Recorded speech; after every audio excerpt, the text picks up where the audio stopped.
This is Yongnamguk, a forest that instills fear and terror in many people. It is often called the Forest of Demons. One dark and dense night, an unusual sound echoed through the forest. It was the cry of a baby crying desperately in the arms of the wounded Mr. Kaju as he ran through the forest. Kaju raced through the forest and tried unsuccessfully to calm the screaming baby. And so, hiding behind a huge tree and cradling the infant, he was surprised to notice that little So Kaju was quietly calming down. Wary, Kaju peeked out from behind a tree trunk to make sure no one was following them. When he saw that there was no chase, he looked fondly at the boy in his arms and remembered that the poor little boy had not slept or eaten for days. Trying to hold back tears, Kaju looked lovingly at Seo Kaju and was proud of his resilience, noticing that he was behaving like a true son of the Lord. Little Seo Kaju looked at him with eyes still dry from tears and called him Daddy. Kaju-san's eyes filled with tears and his heart burst with love when he realized that his son would already recognize him. Tearing a piece of cloth from his shirt, Kaju-san asked little Seo Kaju to avenge the injustice that had happened to him once he grew up. He rolled up a small gag from a piece of cloth and told the little boy in a quiet voice that, although the accusations were unfounded, they had no other way out. Kaju put a gag in the frightened little boy's mouth and said that he was bound to survive. Wrapping his son in a plaid and tying the ends of the plaid tightly around a tall tree branch, Kaju left the baby on it. After that, he turned away and dashed further through the thicket of the dark forest. Kaju tried not to look back and think about leaving his son all alone in a horrible place, realizing he had no other choice. His heart was breaking, his eyes gave away all the pain and despair, but he kept running further and further away from his baby. It was morning. A gray-haired Oke Lihu walked through the forest with a cane in his hands and a noisy parrot flying beside him. Suddenly, the parrot began to imitate a child's crying. Oke Lihu was very surprised and began to wonder where the parrot might have heard these sounds before. Suddenly, he thought it might be the work of an evil force to trap him. The parrot's scream again interrupted his musings. Oke Lihu turned his head and saw his parrot on a tree branch. But besides the parrot, there was a bundle tied to the branch. Oke Lihu took out a bundle. He unwrapped it and saw a very small boy screaming with all his might. As he looked at the baby, he thought fearfully of what might have happened if the baby had been found by the Yosu and not by him. So he decided to take the baby with him to Guimanchon. Oke Lihu held the child tightly and moved resolutely in a direction only he knew. Suddenly, he was alerted by some strange sounds. He stopped and began to listen. A few seconds later, Lihu felt the touch of someone's hand on his shoulder. A stranger approached him from behind. It was Hyun So-won. It was his hand that rested on Lihu's shoulder in a friendly manner. He looked good-naturedly at Lihu and said he was glad to see him safe and sound. The other pointed to the sleeping child and asked his friend to be quiet. Oke Lihu and Hyun So-won had a long discussion about how the poor kid ended up in the demon forest and immediately realized that there was a complicated story behind it. They decided that they should protect the poor child and take him into the family, and thus introduce him to the others. And almost immediately a portal opened in front of them. Pengogu scratched his dark beard thoughtfully and raised one of his wide eyebrows in surprise. Standing next to him was his friend Zhang Gong. He squinted his eyes slightly and had a slight smirk on his face. Standing a little farther away was the long-haired Poon Shi-hyun, who was noticeably sadder and more confused than the others. They surrounded Lihu, who was holding the baby. In a calm voice, he said that the child would now live with them. The men asked him where the baby had come from. Suddenly, Lihu's face changed. Calm and peaceful was replaced by rage and anger. All because his friends had decided that the child was his. Zhang Guan scratched the back of his head in embarrassment. He had not expected Lihu to react this way at all. And confused, he said, "Of course everyone realized that this child was not his." Lihu abruptly calmed down and said that they would raise the boy altogether as he was too old to handle it alone. Shi-hyun, who was standing not far away, asked indifferently what they wanted to do with this child. There's a big difference between just raising and nurturing. With contempt, he added that he himself was not going to do either of those things. Zhang Gang got angry and shouted sharply that it was wrong, and that Shiheng's injuries didn't give him the right to treat others like that. Lihu intervened and asked Zhang Gang to slow down. They are all here with their injuries, and it is not worth bringing it up unnecessarily. Zhang Gang recalled that no one in Guimanchong asked questions about you and your past life. He smirked and asked if anyone had decided to tell who he was. Fury flashed across his face, and looking at the elder, he said that he had heard of a handsome and lavalicious man named Pernya Jess, a fine alchemist and physician, and he seemed to have an idea who it was. Anger flared up in Lihu's eyes again. He looked contemptuously at Zhang Gang and said that his name was Ok Lihu, or the Judge of Life and Death as many people called him. Eight Eyes, round with surprise, stared at him for a while. No one was able to utter a word. The judge calmed down again and looked kindly at the stranger, asking if he wanted to reveal the truth about himself. Hyun So-won bowed respectfully and introduced himself, giving his nickname as Byojinin. Zhang Gang also introduced himself, called his nickname Chongmyong Yodu, and gave a cheerful bow. Pengogu briefly introduced himself next. He was silent as he looked around at everyone.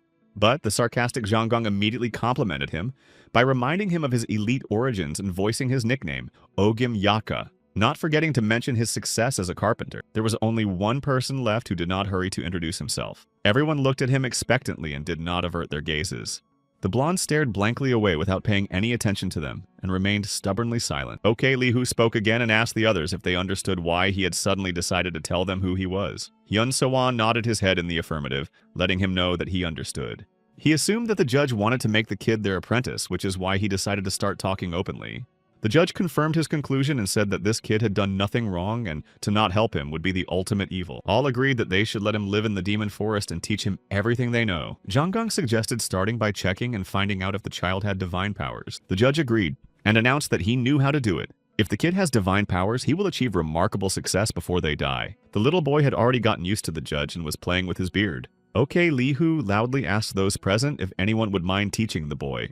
The men cast strange glances at the judge, but all remained meekly silent without any protest. Okay, Li Hu said he had something to show them. He stretched out his hand and opened his palm. In it was a ring on a string. The judge asked if anyone had seen it before. No one recognized the ring, but it was immediately assumed that the thing is not simple and requires careful study. Janggang, Byojining, and Peng Gogu scrutinized the ring and decided that if they filled it with spiritual power, something would definitely happen. It was made of very high quality and unusual material. Biojinin added that inside there is an engraving that says that once the altar on which the flame is lit is destroyed, peace will come, which indicates a conflict between new and old forces. But unfortunately, no one present was clear about the meaning of these words. Only one blondie was ostentatiously not participating in the discussion and inspection of the ring, showing his indifference. And the discussion went on and came down to the fact that even they experienced criminals cannot distinguish between good and evil. So what to expect from a poor child? The judge turned his attention to the little one, remembering that he still didn't have a name and needed to pick a name for the boy. Janggang leaned back and suggested that it was up to the judge to decide what their new family member would be called. After all, he is the oldest one here. Okay, Li Hu carefully looked at the child, looking at his sweet, innocent face. Memories of the lost son he had once had long ago came to mind. He was sick and had left this world while his father was away doing someone else's bidding. The judge returned to his son too late. He could not save his child and decided that he could not be a judge of life and death. Biojinin sympathized with the unhappy father and hoped that this child would become just as beautiful. The judge looked at him questioningly. Biojinin continued. He was sure that Ok Li Hu's medical skills had saved many lives, and that was more than fine. The judge sighed heavily and said that there were many healers who had healed far more people than he had. Then he thought for a moment and picked up the child and informed him that his name was now Un So-wol. He decided that the child's name must have something to do with this meteorite ring. No one was going to argue with his decision, and everyone accepted this unusual name. Biojinin respectfully praised the chosen name, while Blondin, as usual, expressed no interest in what was going on. The judge looked mesmerized at the child repeating the chosen one, as if checking the correctness of his decision. He raised his head and solemnly announced that Un So-wol was now a disciple of Ok Li Hu, Hyun So-won, Peng Gogu, and Jang Gang. He said that he would teach him everything he knew and pass on the Kongchon Qigong. Jang Gang jumped in surprise when he heard about Qigong. It was a great Qigong that only Qi masters could master. The judge assured him that it was the best way to develop one's spirit power. Hyun So-won, with his usual reverence, promised to teach Un So-wol the methods of identifying and taming Yosu. The judge was surprised because he thought the methods were kept secret. But Hyun So-won said he'll pass on all the knowledge he has. Yimuhoka Nokjin Guigogi Nyongjin Wanso Hwanghyunjin. Jang Gang looked at Peng Gogu with a snide look, joking that it would be hard for him to offer anything impressive after such promises. Peng Gogu decided that he would teach Soval how to make jewelry. Jang Gang was shocked by this skill. His mouth opened and his eyes widened, and he thought that Peng Gogu was deceiving him. But his friend assured him that he really knew how to make jewelry. After that, Zhang Guan was embarrassed, remembering that he only knew how to steal and run away. But then he decided that he could also teach some useful skills that might come in handy. The judge jokingly said it was a really useful skill and was enviable. Zhang Gang said proudly without recognizing the humor. The newly minted teachers gazed mesmerized at their little student, and the unsuspecting Un So-wol was sleeping sweetly and sucking his thumb. Suddenly, Zhang Guan remembered that there was another potential mentor among them who was not taking any part in their conversation. He looked at Blondie reproachfully. Pun Shi-hyun, on the other hand, pretended not to notice anything and studiously ignored Zhang Gang's gaze and just looked away. At that time, Zhang Guan took little Un So-wol in his arms and walked over to Blondin. He kindly invited him to look at this cute baby too. He explained to Blondin that even if he didn't want to be a teacher, he would still have to live with them and Un So-wol for the rest of his life. He also said that Blondin didn't have to be nice to Saul, but he didn't have to hate him either. He, like Blondin, had survived the demon forest, and that was a reason to stick together. It has been 10 years since the mentors decided to take an unknown infant into their family and train him. Practice has shown that teaching is not easy. The balanced judge would snap and punish little Un Sowol because he was not eager to absorb the knowledge they wanted to impart to him. And so, after another admonishment, he defiantly turned around and with his head held high, walked away. Looking through the open door, Un Sowol saw the judge leaving. He felt that he had disappointed his mentor and sighed loudly.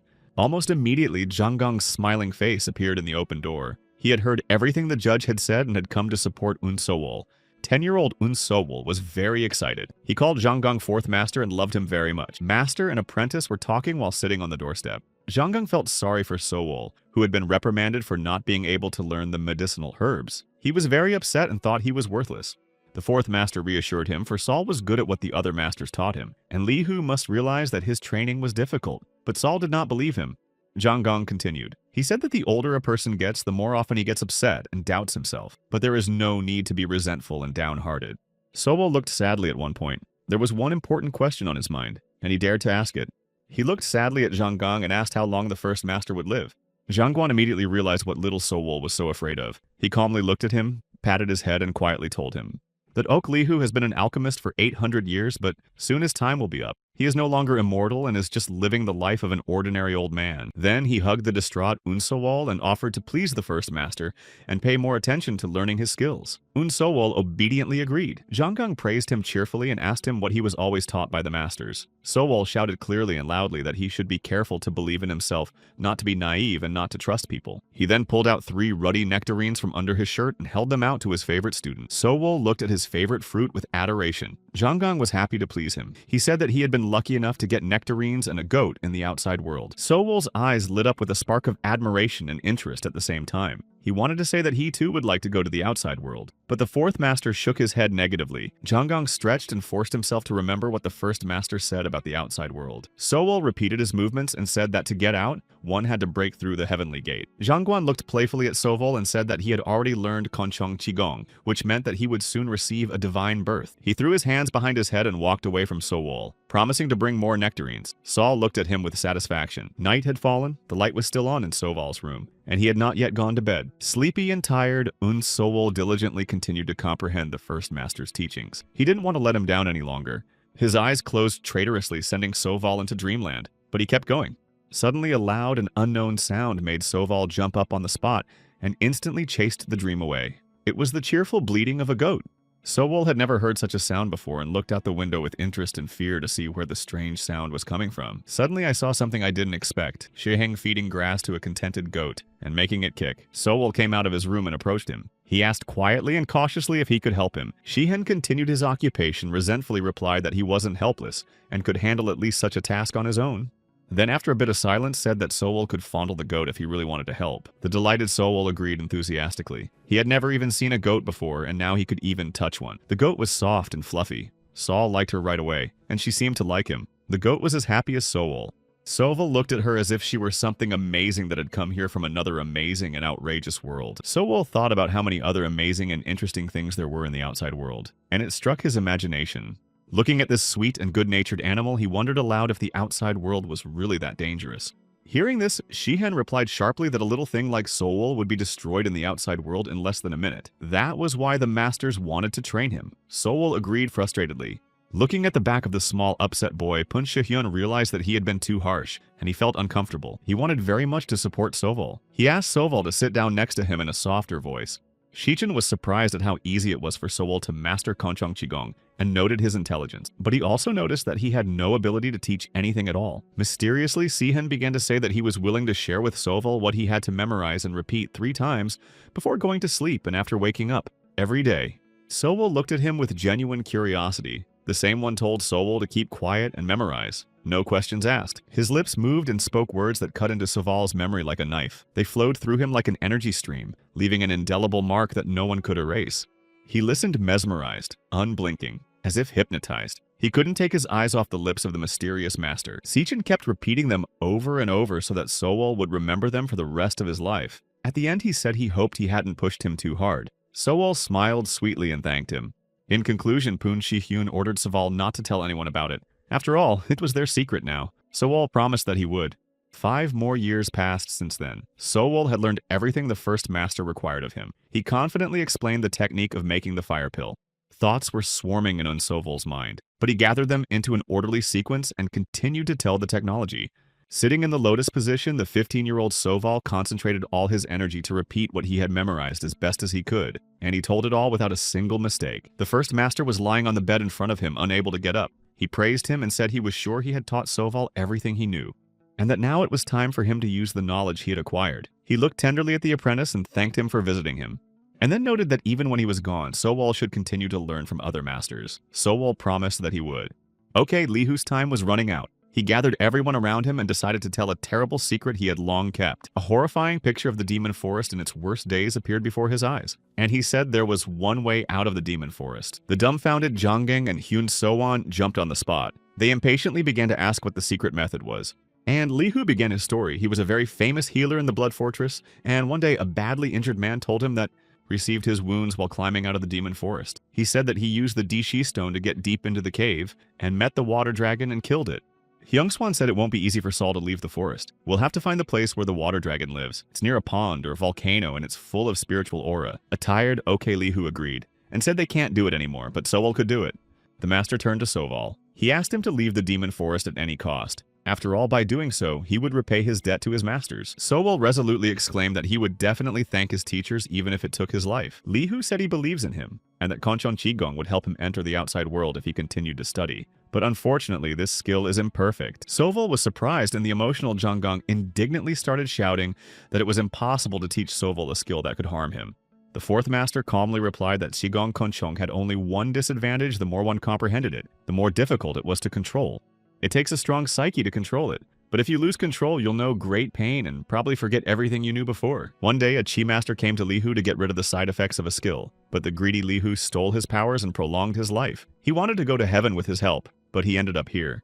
Lihu took Sovol's hand and asked him to learn the true Konchong Qigong if he could make it to the outside world. Sovol looked fondly at his master and assured him that he would. Okay, Lihu then asked Sovol to visit his home in the outside world and to visit his wife and daughters, to tell them about him, and of course to help if they needed help. The disciple looked lovingly at his master and assured him that he would not let him down. The exhausted Lihu closed his eyes and said with remarkable calmness that Sovol was amazing. He had taught him everything and told him everything, and he wished to heal themselves and enjoy the fresh breeze with them at least one more time. But he realizes he can't do it. After these words, fourth master Lihu passed away. Masters and Sovol arranged a beautiful farewell ceremony for Lihu. They brought fire to the grave beautifully decorated with flowers. It burst into bright flames. Sovol watched in pain as the flames consumed his master. All of the masters along with Sovol stared intently at the fire, realizing that they had lost one of their family forever. Time passed. Sovol's training continued. The second master taught him tactics for the deployment team. The third master couldn't teach them how to make weapons because they didn't have the materials to do so, but he did teach them how to make fire. For hours on end, the masters told Saul about both the habits and tricks of magical beasts and the materials that could be obtained from them. He was taught sunbow, pionbow, face-changing skills, and the techniques of great trickery. He's going to need it all. That's what the 18-year-old Sowol was thinking when he was doing the fourth master's hair. The master noticed that the apprentice was pensive and asked if anything was wrong. Sowol reassured master and said everything was fine. Just seeing the gray hairs on his head made him wonder if the others would turn gray if he got rid of them. Zhanggang didn't believe him and asked him to tell him why Sowol was sighing so often and what was bothering him. The disciple cautiously told him that he had begun to sense the Heaven's Gate, but no matter how hard he tried, he couldn't cross it yet. Zhangguan was pleased and offered to sit beside him. He explained that it's hard for alchemists to advance to the next level, and the more he practiced, the sooner he would succeed. Saul thought he needed a cure for his strength, but no sooner had he said that than he got a big slap from his teacher.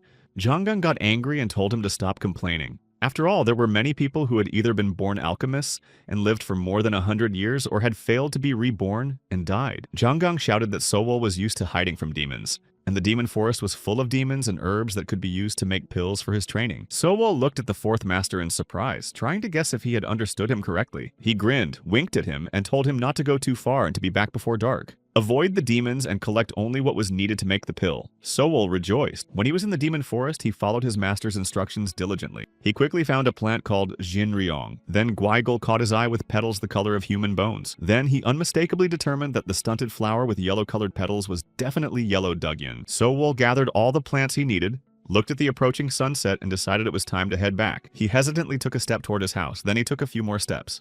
He moved his feet faster and faster and accelerated harder and harder. Then a quick step turned into a run. With a run, Sowol made a jump and practiced the Pyonbo skill that he couldn't do in tight Guimanchon, although it is very easy to perform. Sowol ran and ran. The wind whistled in his ears and he felt free and happy.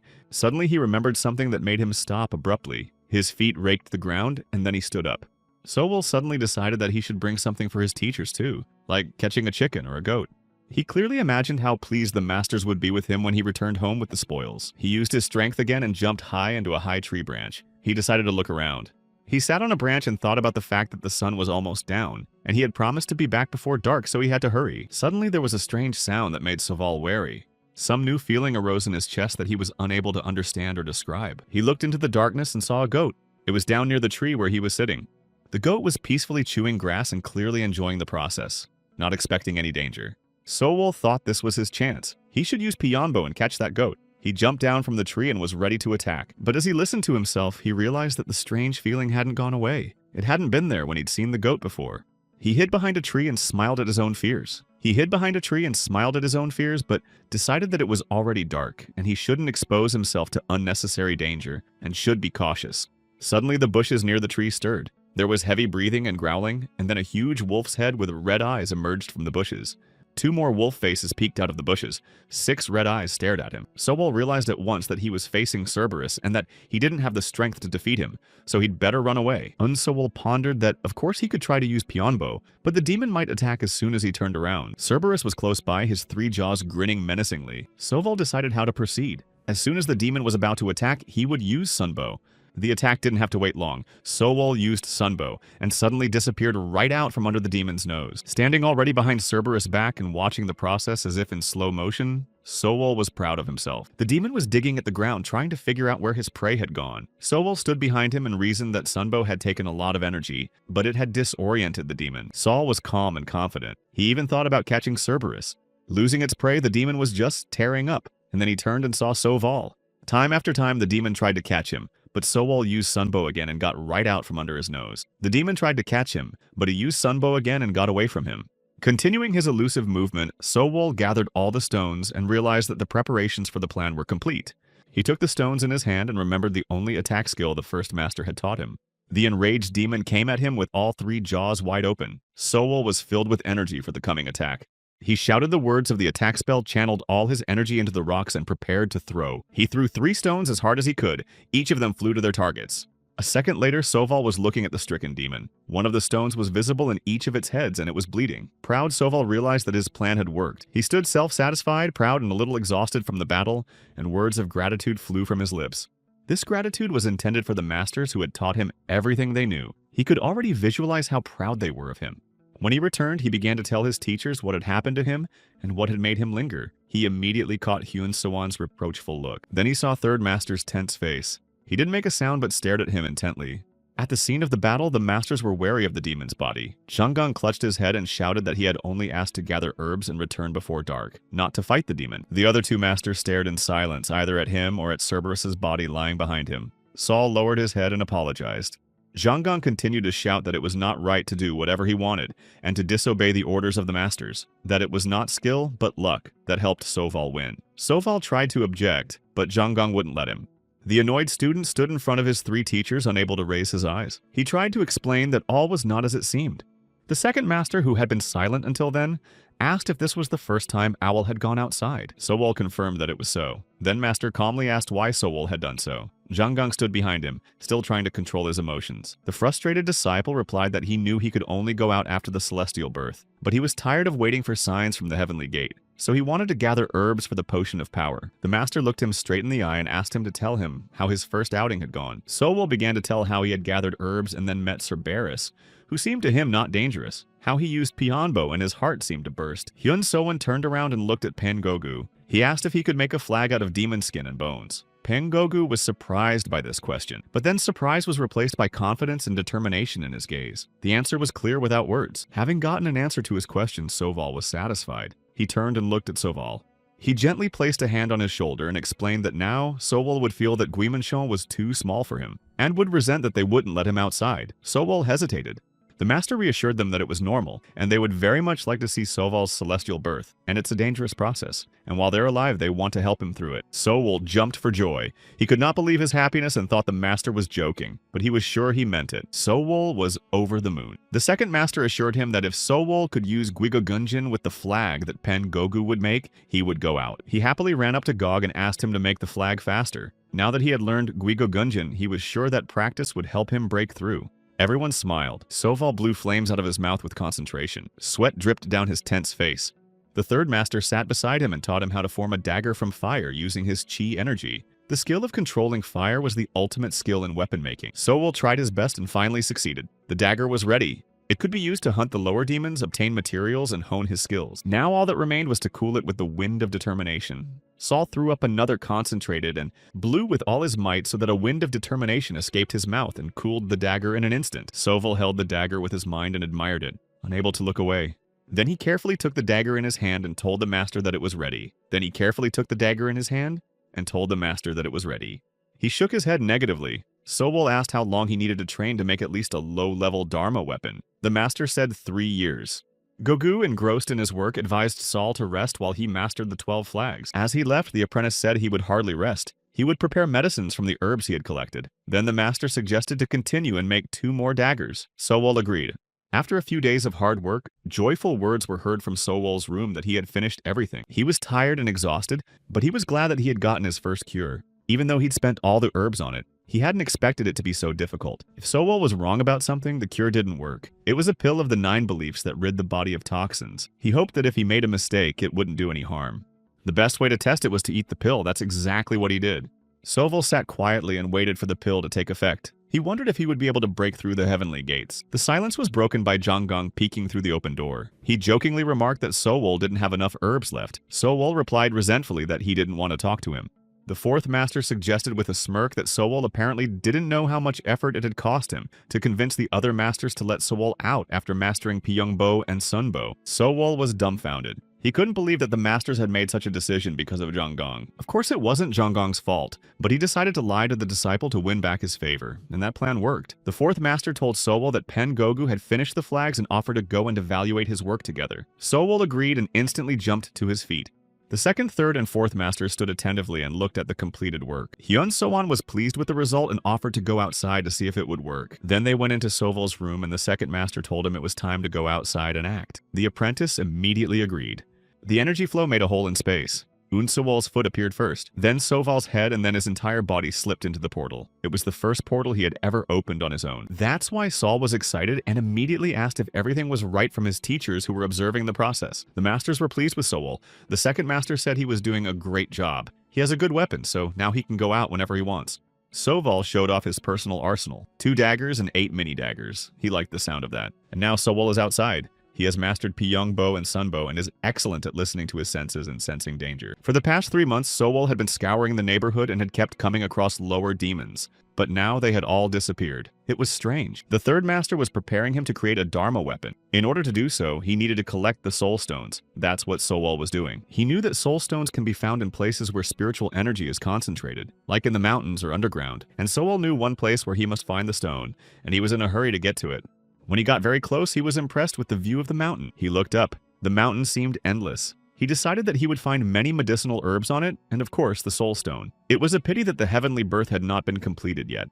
Once again, after estimating the height of the mountain, Sowol decided that he could reach the top with his bare hands. He climbed up and was surprised that he didn't feel tired at all. His medicine must be working. Looking at the grass around him, he hoped there were plenty of medicinal herbs up there as well. Even before reaching the top, Sowol saw the lonely heart flower growing right on the bare rock, and looking a little higher was shocked to find a very rare plant that few people managed to find. It was a beautiful large flower emitting a soft and warm purple glow. Sowol's eyes lit up with genuine joy and interest. He was delighted to find such a rare herb. He decided to quicken his pace to pick the flower. Suddenly, his 6th sense kicked in, sensing a thunderstorm. He reacted immediately and turned back. His intuition was right and he saw the demon behind him. And not just any demon, as rare as the plants growing on this rock. He couldn't believe his eyes.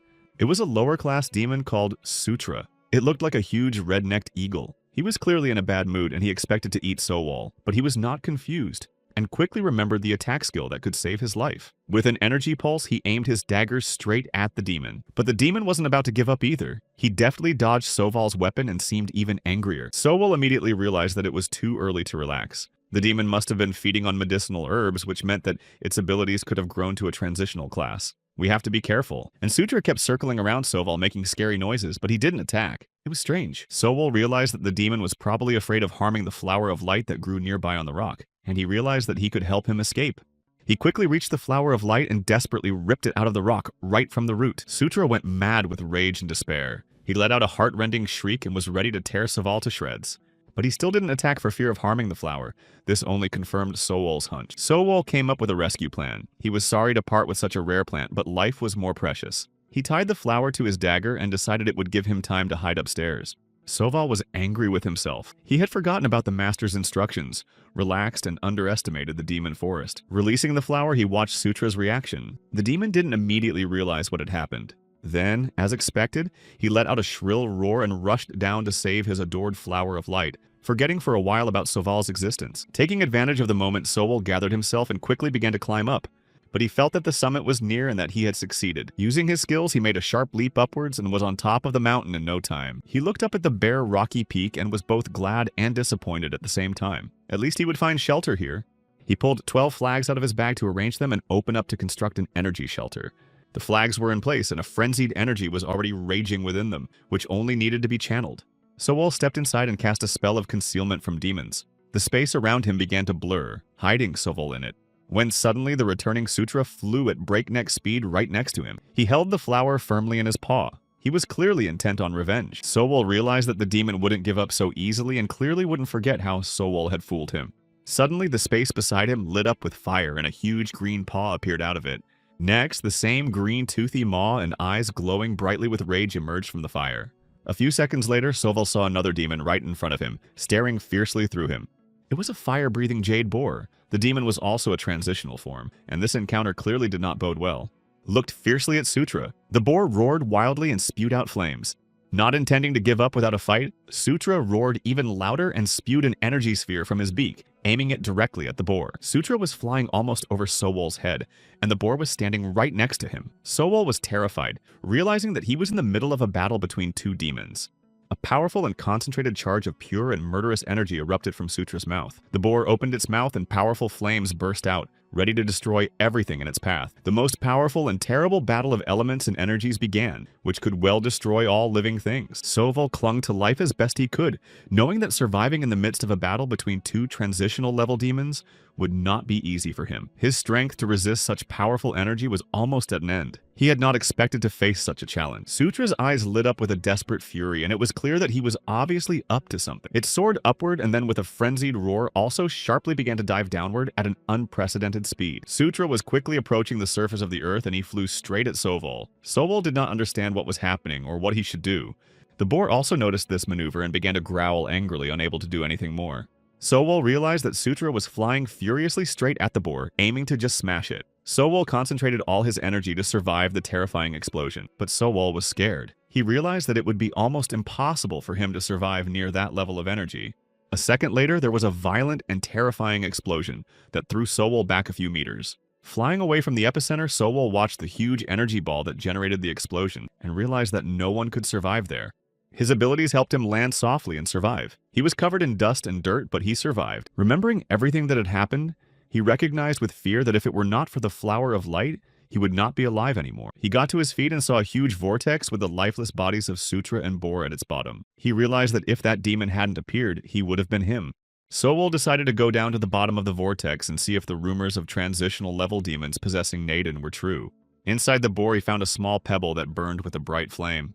Then he turned and looked at Sutra's breathless body and thought that his feathers could be used to make a dharma weapon. Suddenly, he saw a glow in his side vision. He turned his head and saw the flower of light shining with a soft purple light. After climbing out of the vortex, Soval saw a pile of soul stones around him. He was immensely happy. A Naden boar feather sutra, and now a pile of soul stones. This was the loot. All the inhabitants of Guimanchong quickly learned of Soval's heroic victory over the transitional level demons. Peng Gogu and Soval decided to create a bag of plenty. The bag of abundance is a small pouch that is essential for any alchemist. It can hold many things without increasing in size.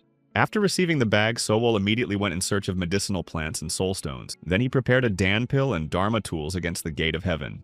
3 months passed and the pill was still not ready. Zhanggang grinned at Sowol and asked when he would finish it. Hyung Swan worriedly noted that if Sowol made a mistake, the pill could become poison instead of medicine. Mistakes with Dan's extract could be harmful to the body. The masters looked at Sowol carefully and assured him that they did not doubt his skill, but knew what it was, so they would be there to help if needed. Sowol embarrassedly replied that he didn't want to distract them from his work. He had put his heart and soul into making the pill, so he couldn't go wrong. Zhanggang noted Sowol's modesty with a smirk and told him to act before he ate the pill himself. The disciple held the pill in his hand. He looked at his masters carefully, and then quickly, without giving himself a chance to hesitate, popped it into his mouth and swallowed it immediately. A few seconds passed. Sowol concentrated and listened carefully to his sensations. The whole world around him seemed to disappear. He sat alone in the void, staring intently inside himself. Suddenly, he felt a host of new and unfamiliar feelings. A shiver ran through his whole body. On the one hand, he felt like he had all of the Jade Boar's flames concentrated in him. On the other hand, he could feel the icy wind that pierced through him. Hyun Sowon immediately warned him that he must keep quiet so that the energy that had accumulated in his body wouldn't disappear into nothingness. Sowol felt warmth at the back of his neck. The teachers watched as a blue glow shimmered above his head. The glow grew brighter and brighter. Sowol could clearly feel the energy building up in his head. Sowol felt himself completely filled with energy. It went down to his abdomen and flowed through his body in one continuous stream. The feeling of warmth in his abdomen was getting stronger and stronger. Now he could clearly feel 2 energy centers, in the head and abdomen. Then the streams of energy merged completely and he felt himself merging with them. He became this descendant of energy, and he realized immediately that he would never be the same again. He cautiously opened his eyes, which were still glowing with the energy that still raged within him. Then he fully opened his eyes, which had already managed to regain their natural green color. Saul saw he was no longer in Gimansione. He saw an unfamiliar picture. He was in a portal between worlds. Boldly taking a step forward, he found himself in front of huge doors with colorful designs. He stood in front of them and dared to do what he had come here to do. His legs felt woozy, and so he gathered all his will in his fist. He cautiously touched those mysterious doors. Sowol felt no danger from them. Their energy felt like it was very close to him, and his eyes flashed blue again. He gently pushed the doors open. A warm, shimmering blue light came through the gap between them, right in line with Sowol's eyes. Sowol took another decisive step and pushed the doors open with all his might. They swung open in front of him, and he was blinded by the shining light. When he tried to open his eyes, he saw blurry silhouettes in front of him. They were his masters. All 3 of them stood and looked at him with interest. Even Poon Shihyun was here, and he could see that he was obviously worried. The dazed Sowol opened his eyes wide. He had not yet regained consciousness and was trying to understand what had just happened to him. Zhanggang was gabbling nearby. He wondered if he had succeeded in passing the celestial birth. He said he was jealous that Sowol would now live for 400 years. Hyun Sowon added that this was the first step to becoming a real alchemist. Very soon, Sowol will be able to cast off his human form and take on the appearance of the sky. Yi Hyun Sowon began to narrate the process of becoming an alchemist. One must first go through the first stage of dung development. This is where one finds and develops one's Niden. In the second stage, however, there's the casting off of the human form and assuming the form of heaven or heavenly birth. The stage of the law of spiritual energy involves purification of spiritual energy. After it, you will learn how to use the spiritual energy barrier. The future alchemist then learns to control the fire samadhi and fire abilities and attains the breath of the sun. After comprehending the previous skills, one learns the origin of the yin and yang life forces and then becomes an immortal deity on the heavenly throne. Sadly, the second master noticed that everyone here had become ordinary people because their Naden was broken, but they would very much like Sowol to finish his rebirth. Resolutely, Sowol replied that he would definitely become an alchemist and finish the rebirth completely. He thanked his masters for taking care of him. Then, somewhat confused, he asked how long it had taken him to open the Heaven's Gate. It was the third master who was the first to respond. He answered with some apprehension that a month had already passed. A month passed. Sowol actively continued to train his abilities in the Demon Forest.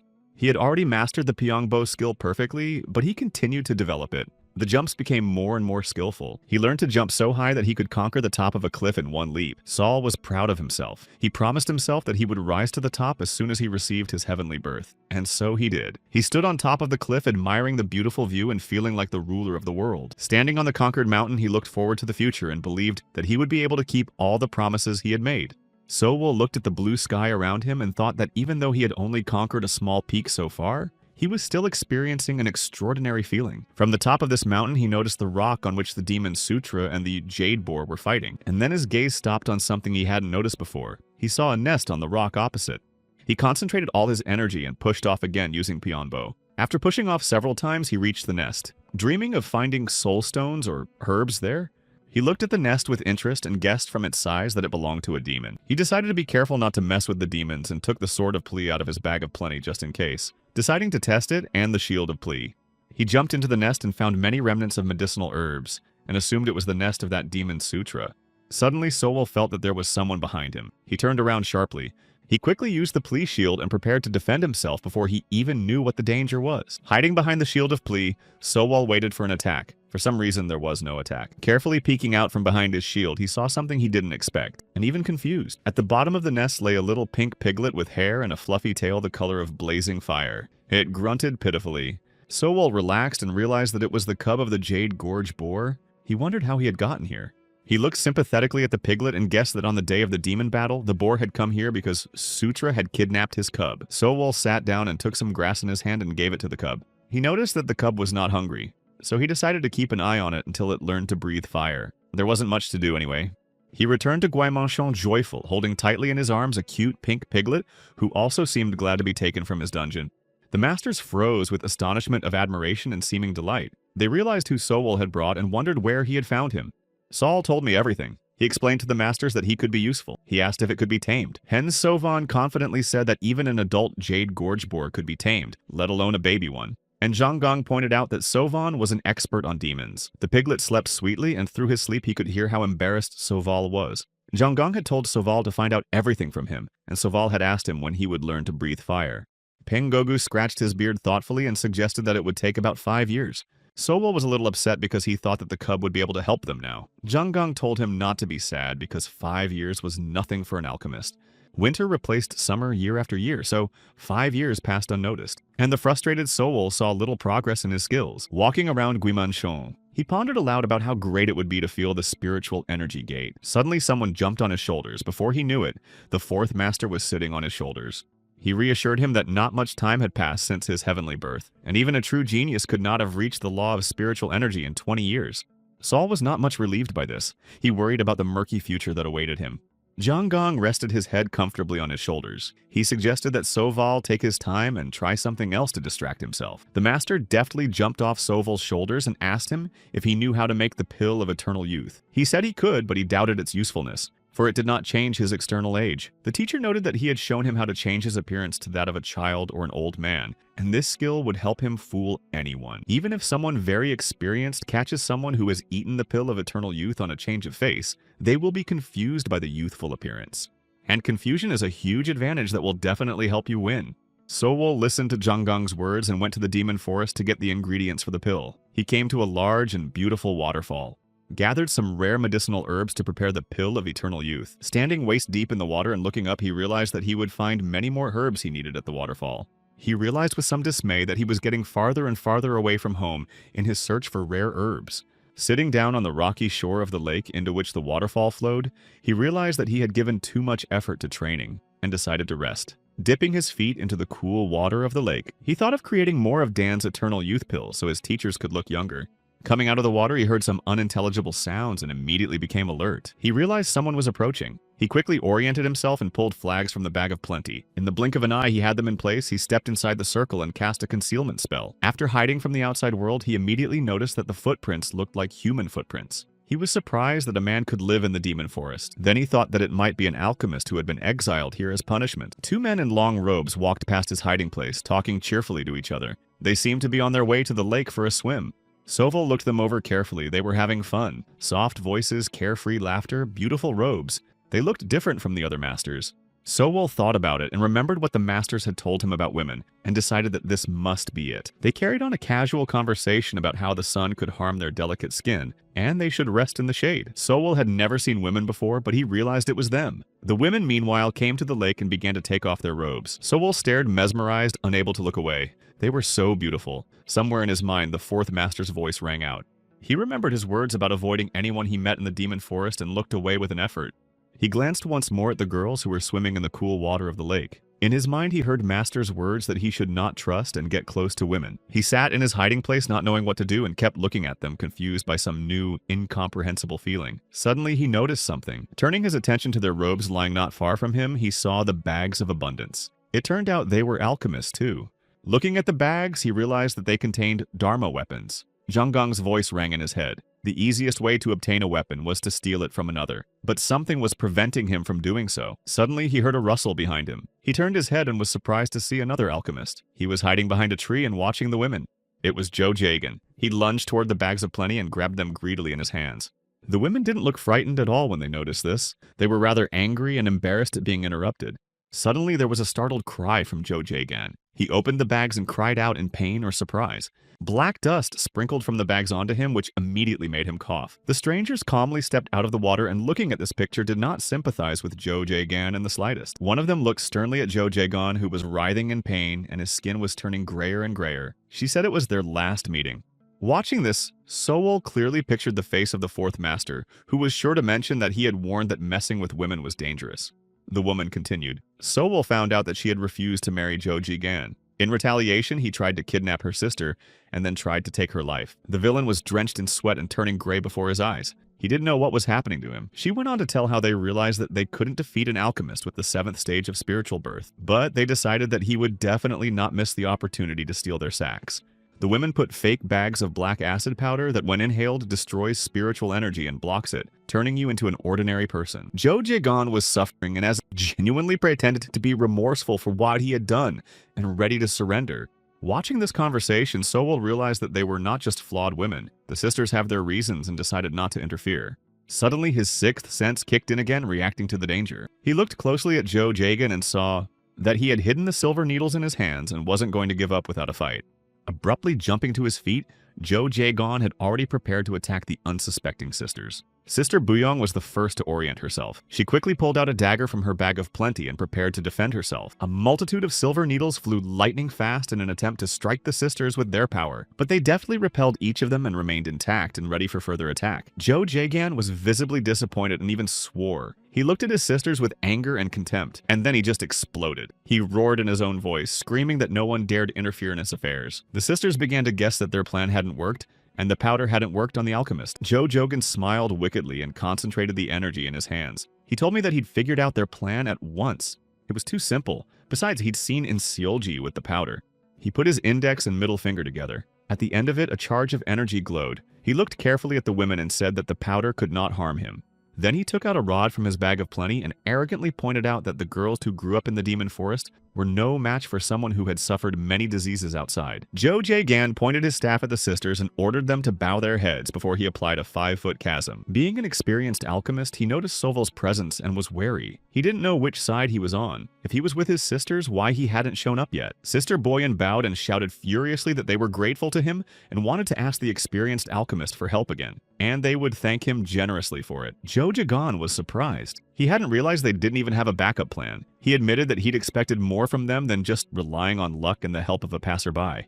Then he turned around and said loudly that he'd unmasked him and would do no harm, and was even willing to reward him if he was on his side. The girls didn't understand a thing.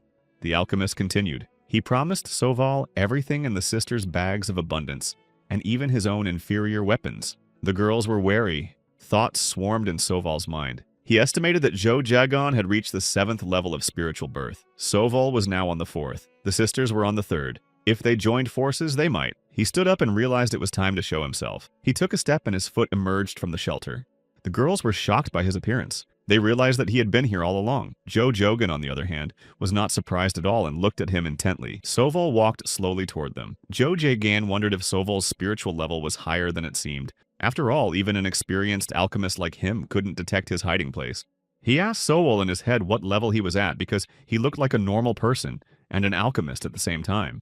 Sowol decided not to reveal all of his skills at once. He bowed to the alchemist and replied that he was still forming his naden and had only reached the 3rd stage of dance development. Zhou Jagan looked warily at Sowol. He praised the strength of his spiritual energy and disguise skills. He also praised his powers of observation, for he had noticed his silver needles. Sowol respectfully replied that with the concealment skill, he would be helped by the Kama tool that increased the Qi technique, and the silver needles were helped by the recognizing tool that enhanced his eyesight. Zhou Jagan noticed another Dharma tool in Sowol's possession, and suggested using it against the sisters. The girls were concerned.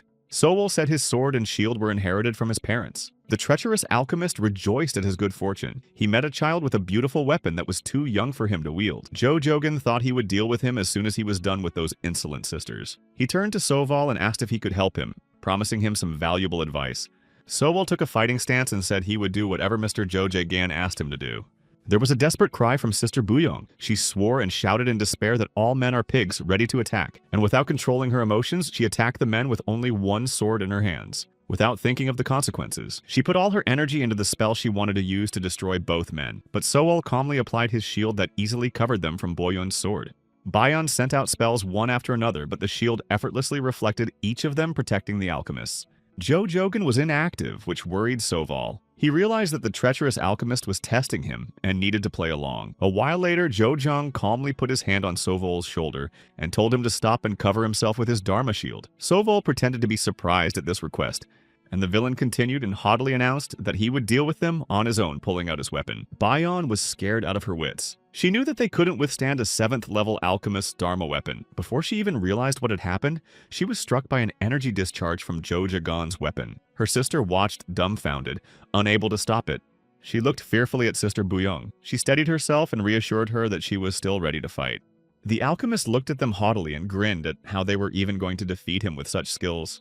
He repeated his attack, wanting to punish them for their arrogance, and told them to be obedient girls. This time, Sister Buyong repelled the attack with a saber barrier spell just in time, and it did a good job of protecting them from Jo Jung's energy charges. The attack continued, but the saber barrier held. And Seolgi guessed that the alchemist wasn't going to kill them. He's not using his powers to their full potential. He wants to neutralize them. And she decided it was her turn to act and try to protect them. She swung her fan and cast a spell that she thought might help them. The alchemist clearly didn't expect this from Insolji, but Sovol's shield protected him in this case as well.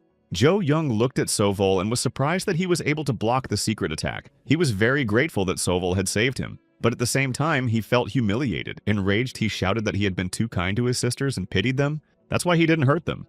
But now his leniency was over and he infused his weapon with a destructive energy he could no longer contain.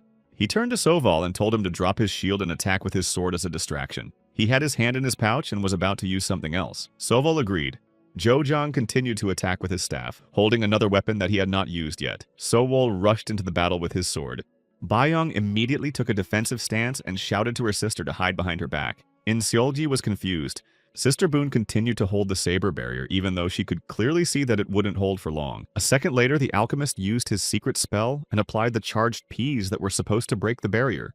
One by one, the peas flew straight into the barrier, but surprisingly it stood and covered the sisters, repelling the attack back. Sowol covered himself with his shield and heard Jo Jong proudly say that he was going to use the Jade Staff, and his barrier would not stand up to it. Soval realized it was a very powerful weapon. The alchemist had his back to Soval, and he realized that there might not be another chance to take him by surprise. He swung his dagger, wanted to hit Jong with it. But Jong, an experienced alchemist, sensed the danger even though he didn't expect it. Sovol's blade flew close to Jo Jong's face, but he reacted and dodged in time. As he sprang from his seat and deftly turned around to face Soval, he saw that he was the one attacking him. His eyes bloodshot, he shouted angrily, "How dare Sowol attack him? And how dare Sowol attack him?" Sowol, however, drew in a full chest of air, struck the cocky alchemist with his fiery breath using the heat of anxiety. Jo Jang was engulfed in flames. He screamed furiously in pain and humiliation, hurling threats at Soval. But that wasn't the end of it. Sowol concentrated and used an energy pulse spell to incapacitate the alchemist for good. Jung howled even harder in pain. He was unable to resist Sovol's spells. The young alchemist watched his opponent writhing in pain. He was pleased with himself. Jo Young was exhausted. He stopped shouting and fighting. He sat motionless with his head bowed down. Sowol looked at him again and realized that he had won. Watching this, the sisters were dumbfounded and confused. They obviously did not expect such a turn of events. The defeated Jo Young raised his head and looked at Soval. His eyes blazed with hatred and he called him names again. That was all he could do. Sowol turned his back on him and told him that he had probably uncovered his plan. He wanted to subjugate the women first, and then ruin would steal from him. The wounded alchemist was simply shaking with anger. Sowol rebuked him for his greed, and said that his blade would be the poison that would end it. He swung his sword hard and struck the alchemist with a devastating blow. The sisters bowed respectfully to Soval and thanked him for their rescue and deliverance from Jo Jang. Buyin lowered her gaze and apologized for despising him. She explained that she didn't know he was trying to help. Sowol replied that he couldn't have won if the alchemist hadn't taken a fancy to them. Then he replied understandingly that he had to pretend to be in league with Jo Jang to gain his trust and apologized for that. Bu Young looked at him with an admiring gaze. She introduced herself and asked if they could recognize his name. Sowol politely inclined his head in a bow, saying his name was Sowol. Together they shared the Dharma weapons they found in Jojong's abundance bag. In the bag were many powerful weapons, including the one he used against them, as well as some healing herbs. Afterward, the sisters invited the rescuer into their home to thank him with the medicinal herbs he needed. Bayan told him that they still had many medicinal herbs, but they didn't grow the serene bamboo that Saul needed. He thanked them for their help and said he would find the bamboo himself. Jack Buyong cautiously asked if she could ask one question. Sowol immediately answered yes. She pointed at the plants and said they were quite rare. She was very curious about what he was going to do with them. He answered honestly that he was going to make Dan pills, but not the kind they might need. And he calmly continued that these pills were for appearance and not for spiritual power. The sisters choked on their tea after these words. They realized that he was talking about the pills of eternal youth. Bayan sadly and embarrassedly said that they couldn't even figure out strength pills, and he was already making such complicated medicines. She was a little jealous. Although I thought that eternal youth is only necessary for those who care about appearance, like her sister, for example. And it was people like that who made such a fuss about it. Solji was a little embarrassed. Sowol agreed with her and replied sincerely that Seolgi was beautiful enough as it was. This embarrassed Seolgi and made Buyon a little upset. Buen quickly gathered her thoughts and with an innocent look offered Sowol to make a deal with them. On his way home, Sowol pondered his sister's suggestion. Somehow it didn't seem like a good idea to him.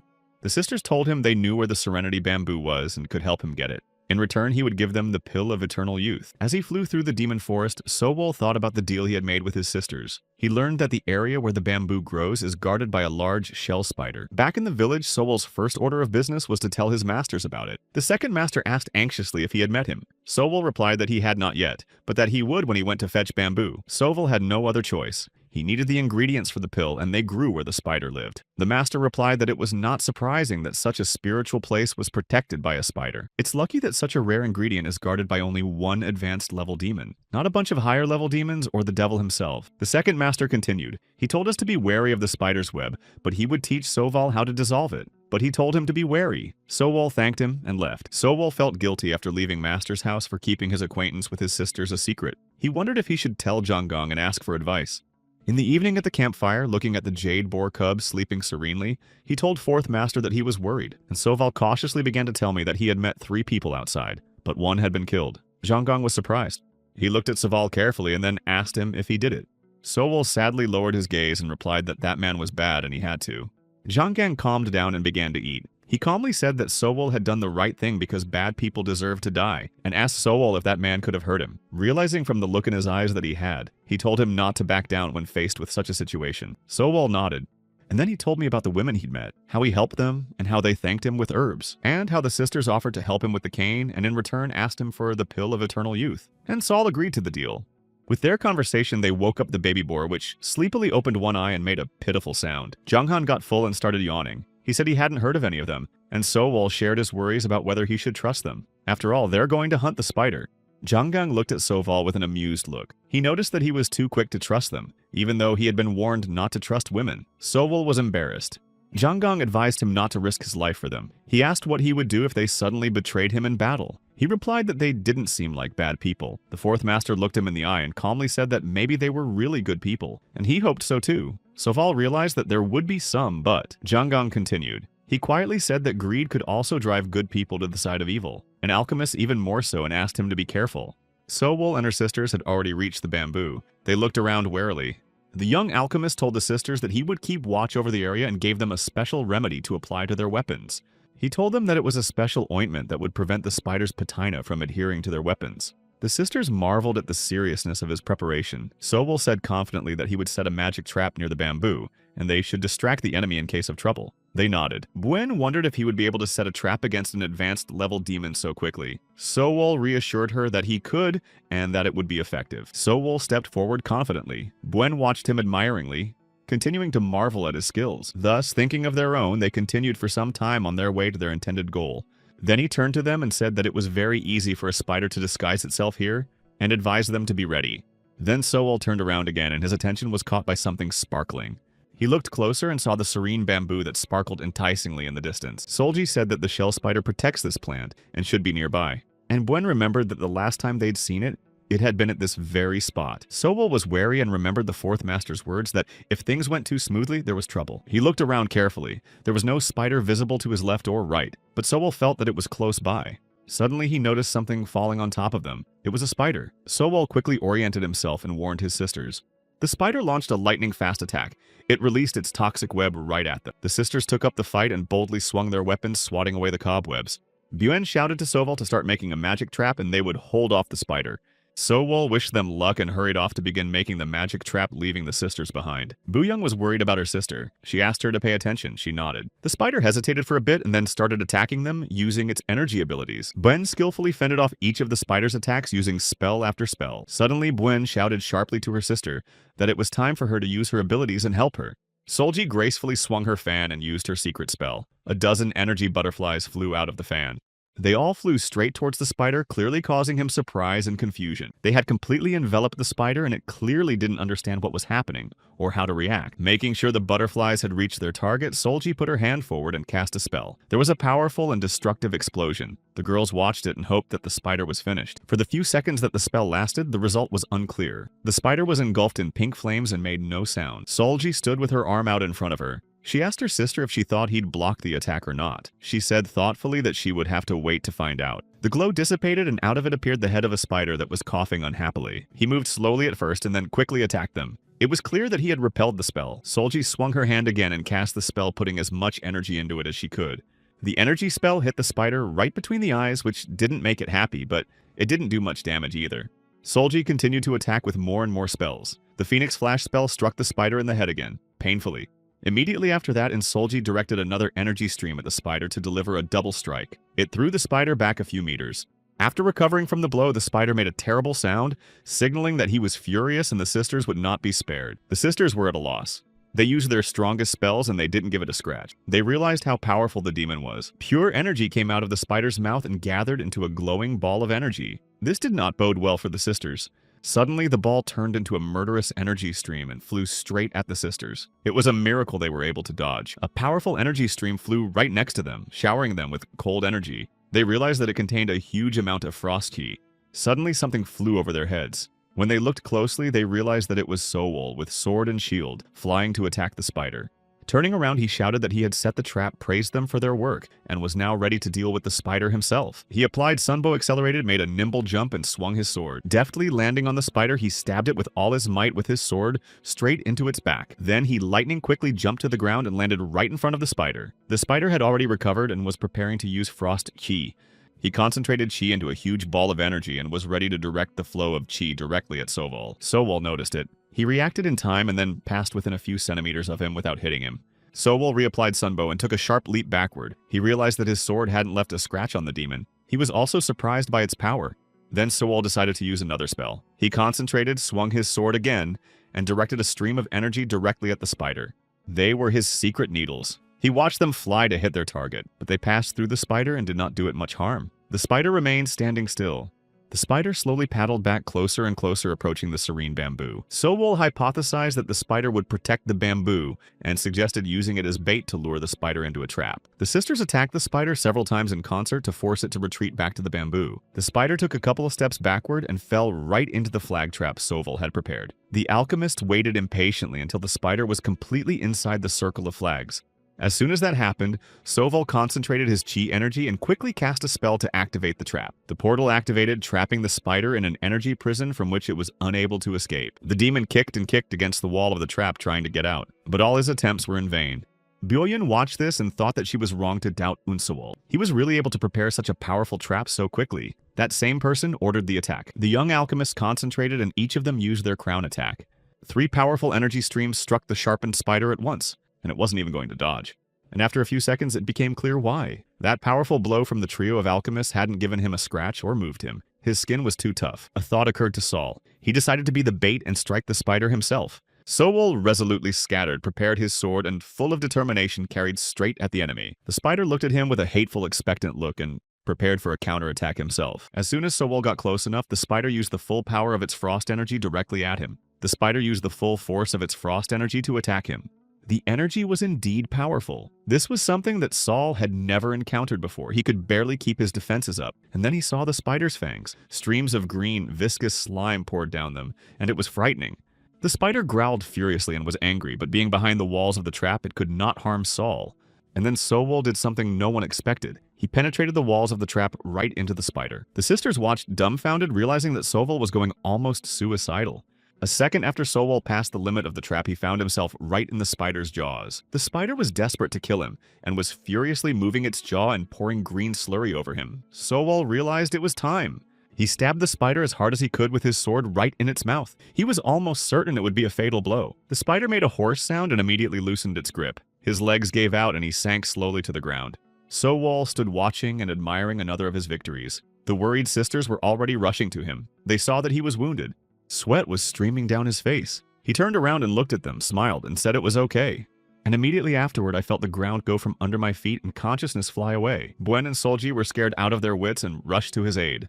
Sovol's limp body lay in Buen's lap. Solji sat next to him, not knowing what to do. Sovol mumbled something inaudible. Buen worriedly said she could barely feel Mr. Un's pulse, and she can barely hear his breathing. Sovol lay on Buyong's lap and thought about how it wasn't good to deceive like that. But Zhonggong had invented this test to make sure they could be trusted. Sovol pondered the options of what might happen. The sisters might try to kill him. Then he would use the careful jade staff against them, or they could abandon him and start collecting the serene bamboo. Then he'll have to stop them and take the bamboo. But if they help, they'll earn Sovol's trust. Meanwhile, the sisters were deciding what to do. Solji offered to bring him to their home and study the venom from the spider's fangs. That would provide answers. Buen agreed with her. Solji courageously put Sovol on her back and was about to head home when Buen stopped her. She offered to gather bamboo so Un wouldn't doubt them. She rushed towards the bamboo and shouted to Solji to get Sovol home while she went about collecting the bamboo and poison from the fangs. Her sister wished her luck. Solji ran home as fast as she could, holding Sovol on her fragile shoulders, asking him to hold on and trust them. Sovol, lying on the shoulders of the tired Solji, was embarrassed. He was ashamed that he had suspected the sisters who were working so hard for him.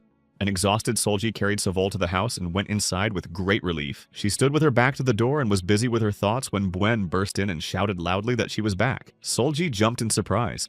Buen looked around in surprise and saw Solji next to a half-naked Sovol lying peacefully on the table. She asked what was going on. And Solji whispered fearfully. Then she ran out of the room shouting that she was going to retrieve the poison. Buen mockingly asked who was going to get it. Solji agreed embarrassedly and they went together. Sovol continued to lie motionless while the sisters' voices receding argued about Sovol liking one of them.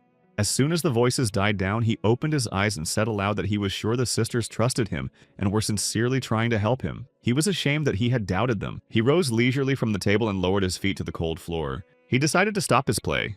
Looking around, he noticed a collection of old magic books on the table. It interested him. Sovol came closer and took the book in his hands. He recognized it. It was a book on making pill dan, but without the methods of making useful pills. The book didn't look good. Most of the pages were burned, and it was impossible to read anything on them. Sovol wondered if the sisters practiced making pills from it. Suddenly, he heard a rustle behind him. He turned around to make sure no one had seen him. Concentrating, he applied a magical jump and abruptly returned to his bed.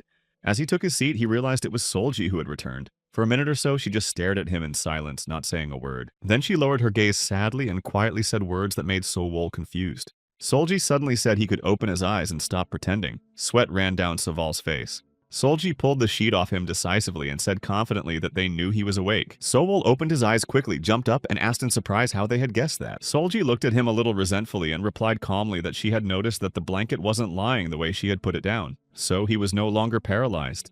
Sovol praised her eyesight and observation. Then he said, a little embarrassed, that he had been paralyzed but had recovered quickly. Solji looked at him very surprised and wondered how this was possible. Mr. Un said that he had eaten a lot of poisonous herbs as a child and was now resistant to poisons. Solji then picked up a bundle of serene bamboo from the floor and held it out to Sovol, saying that they had brought the body of the big shell spider here as well. Sovol was very grateful to them. He said that he now had everything he needed to make Dan's pill. He hoped that everything would work out and he would make pills for them too. Solji hoped so too. Meanwhile, Buen was on her way to the room. She was walking down the corridor and heard some mumbling from the room. She thought her sister was touching Sovol's body again. When she ran into the room, she saw that Sovol was awake. She greeted him cheerfully. He thanked the sisters for their help. Sovol asked what to do with the spider's body. The sisters looked at each other carefully as if having a silent conversation. Then Buen said confidently that he should take the spider's body. It was his victory and it would be right for him to have the trophy. Sovol even opened his mouth in amazement. After being silent for a bit, Buen looked at Sovol with embarrassment and asked him for a favor unabashedly. Sovol looked at her carefully and clarified the favor in question. Buen looked him in the eye and asked him to make them Dan pills from all the herbs they had been gathering all this time. Solji's eyes widened in amazement. Ben noticed this and asked her not to be so harsh about it. After all, they're all they have in common. and one has to see if Mr. Un can be trusted. After all, they didn't really know anything about him. She looked at Soval again and asked for permission to ask him a few questions. He nodded. Buen immediately inquired about the young alchemist's age. He answered without a second thought that he was 23 years old.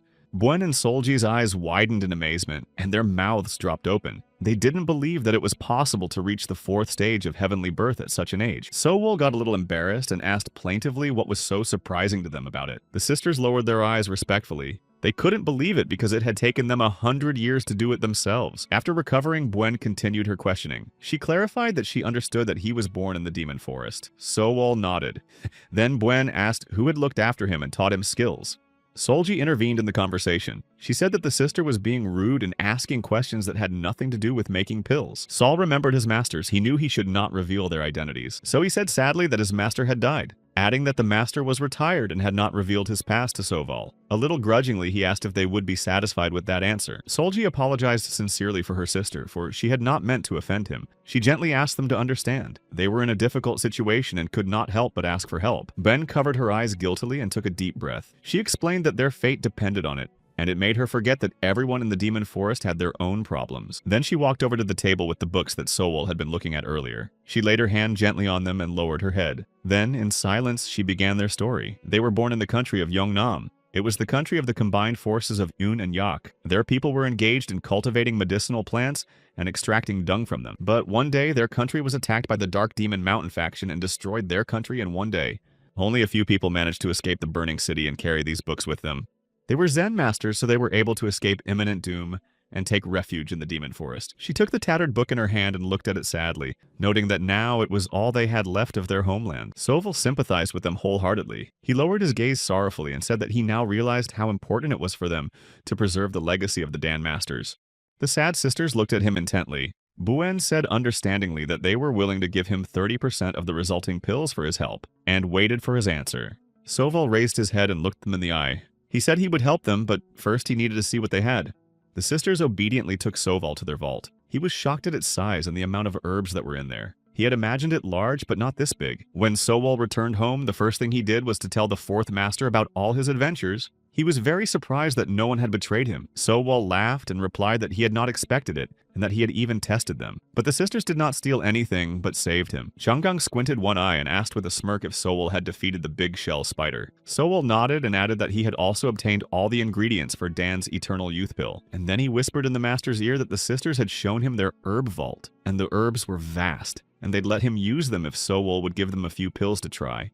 The surprised Zhang Guan exhaled and said that he should probably really trust them. After all, being too suspicious was also harmful. Sowol agreed. Master Sovan and Gogu approached. The boar ran alongside them. They suggested that Sowol would now be in the pill business. Zhang Gong mockingly added that they would not see Soval again soon. Sowol squatted down and gently stroked the little boar, asking for his help. The fire in the furnace must not go out to prepare the pill of eternal youth. The second master wisely pointed out that Sowol could take his time and use it as he wished. After all, it is normal to do something important. Zhang Gong remarked with his sense of humor that Soval would have to finish before his elderly masters went to the next world. Everyone laughed. Sowol bowed to the masters and headed to his room, promising to finish the eternal youth pill as soon as possible and return. Meanwhile, trouble came to the sisters' house. The priest brothers of Zhou Jagan's clan came to avenge the taking of his life and planted a bomb under their door.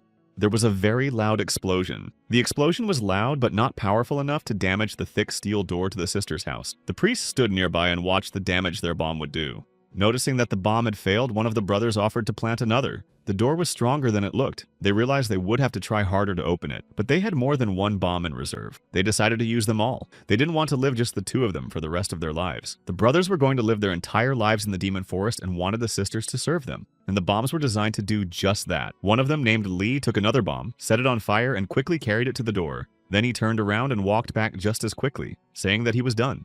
The other brother ordered him to step back. He concentrated and swung his torch, which immediately burst into flame. He pointed the torch directly at the door, and there went a red-hot stream of fire. Almost reaching its target, it gathered into a huge and powerful fireball that was ready to activate the bomb. There was a terrifying explosion. It was much louder and more powerful than the first. The door would probably not have been able to withstand such an explosion. At that time, Sowol was on his way to the sisters, who had finished preparing the pills and was on his way to report it. He thought about the fact that they hadn't spoken to each other for a year and was worried about them.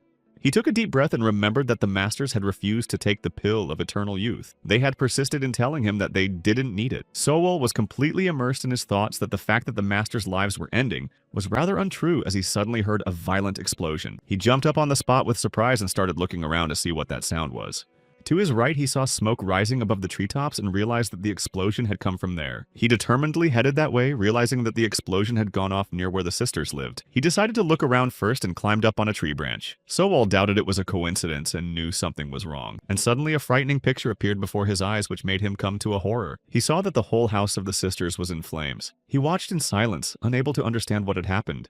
When the flames subsided and the smoke cleared, the disappointed priests saw that the door was still in place. They marveled again at the strength of the door, but of course its breakage would have delighted them more. One of them was very surprised. He thought these bombs were very powerful and could blow up anything. The brothers stood around debating whether to plant another bomb and whether it would work. Sowol watched and listened from his hiding place, trying to understand why they were trying to break into the sisters' house. Suddenly the door opened and Solji and Buon appeared. They stood staring angrily at the uninvited guests. Buen shouted furiously that she had already told her all about Joe Jagan's passing. He got what he deserved. She demanded that they be left alone. The bald brother shouted angrily that there was no way to prove it. Did they know that they had despicably taken the life of their brother priest? Then he added, no less vehemently, that now the sisters must serve them to atone for his demise. Saul understood at once what this was all about.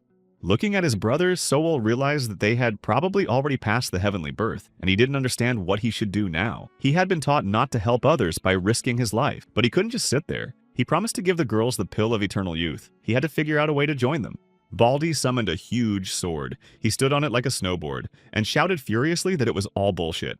Standing on his sword, he was clearly going to attack the sisters since they wouldn't take kindly to it.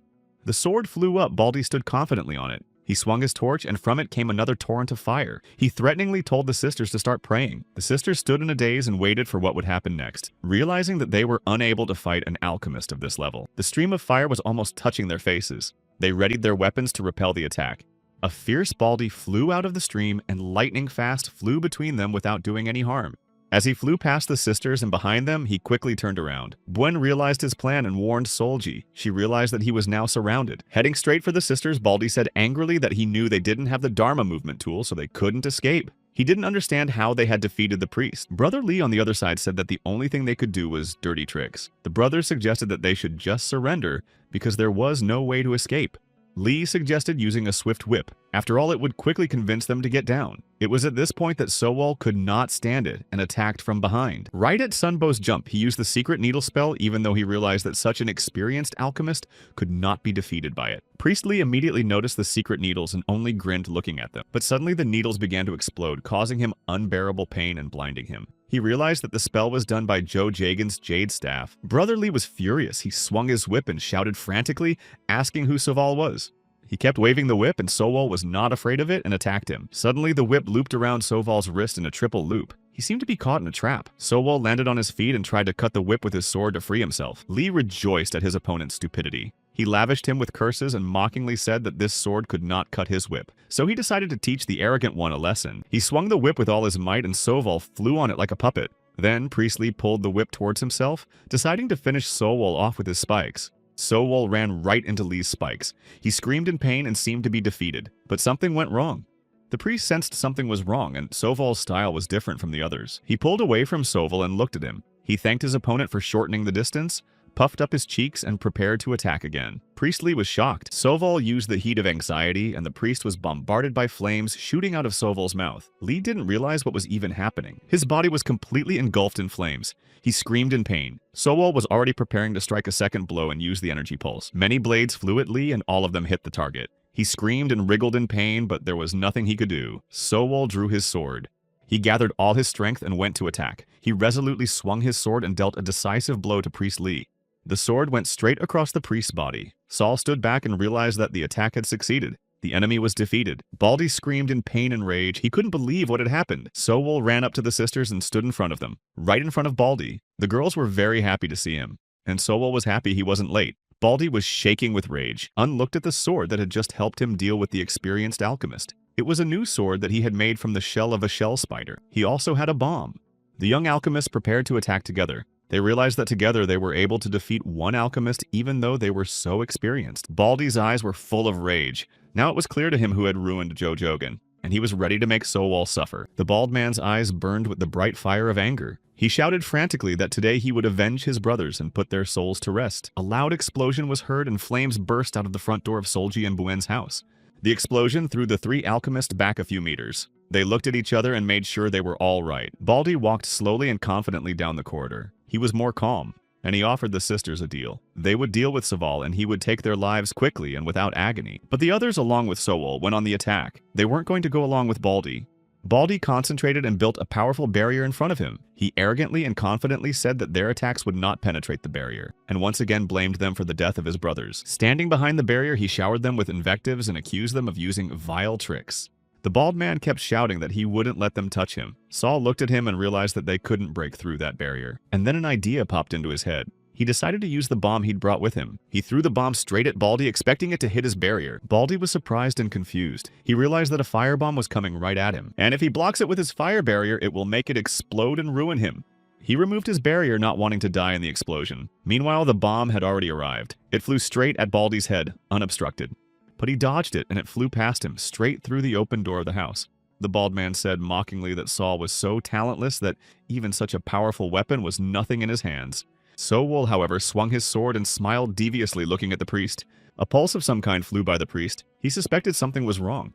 When he turned back, he saw a bomb with a burning fuse flying straight at him. He didn't expect such a turn and didn't have time to react. Sowol swung his arm, aiming the bomb straight at the target. He calmly said that he understood the priest's weakness. He was too dependent on the flame barrier. The terrified Baldy watched the activated bomb fly at him and realized that his end had come. There was a powerful destructive explosion that even a spiritual birth survivor would not be able to survive. Sowol watched him clutching the web in his hands. He thought about the fact that if it weren't for the new web sword and the bomb, he wouldn't have been able to win so easily.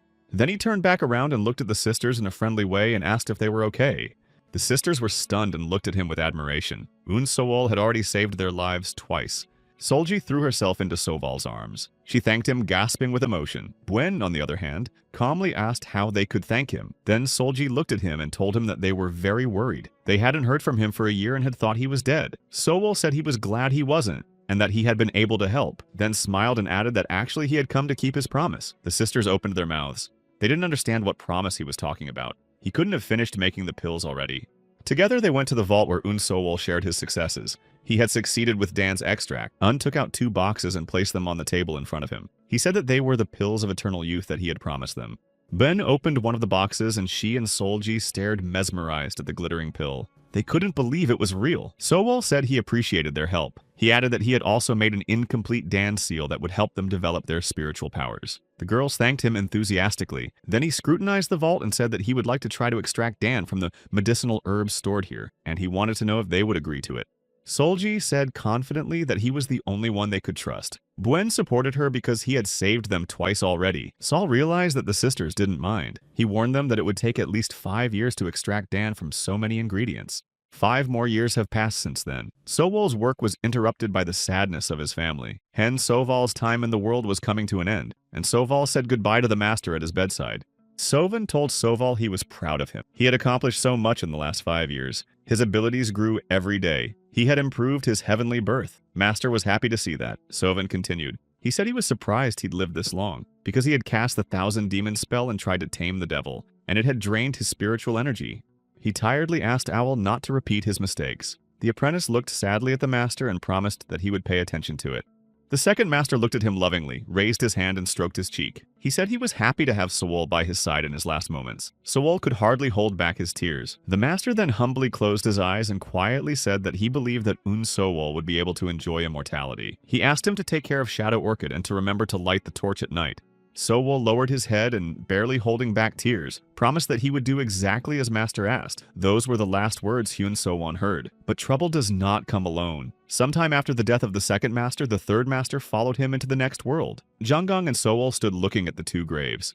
Brother Gogu passed away quietly and didn't have time to say goodbye to anyone. It was a heartbreaking blow to both Junggang and Sowol. And so they stood mournfully bowing their heads in front of the 2 graves, just the 2 of them. Suddenly, Jonggong smiled and said that he probably didn't have long to live, so soon Sowol wouldn't have to put up with him. Sowol looked at Master seriously and asked him not to joke like that. The Master looked good-naturedly at his favorite disciple and asked him to listen. Then he said that since he knew the stories of the other Masters, he wanted to tell his own. He began by saying that he was known among the alchemists as a thief, and the truth is he really was born without any natural talent, an ordinary man. Then he learned of the existence of alchemists and decided to steal all known elixirs to become immortal, and it was this that allowed him, at the age of 40, to acquire a natural talent and become an alchemist. If it wasn't for the pills, he'd still be an ordinary man. And after that, he got the nickname Goblin Bandit, and if his Nidon was good, he would have stolen the Eternal Youth pill too. Saul calmly said he owed him a debt of gratitude. After all, the Masters had saved his life, raised him and taught him everything, and pills were no great price to pay. The Master stopped him. He embarrassedly said that if their Nidon wasn't broken, they wouldn't have taught him with such care. Sowol didn't know what he was talking about. He gave him a questioning look.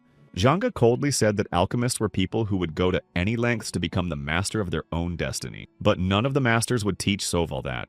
Zhangguan continued. He said that maybe the second and third Masters would have taught it, but he didn't. Sowol tilted his head sadly and simply remained silent. Suddenly, Saul became insanely sad and wistful. He realized once again that he would never see his loved ones again. Zhanggang obviously noticed this.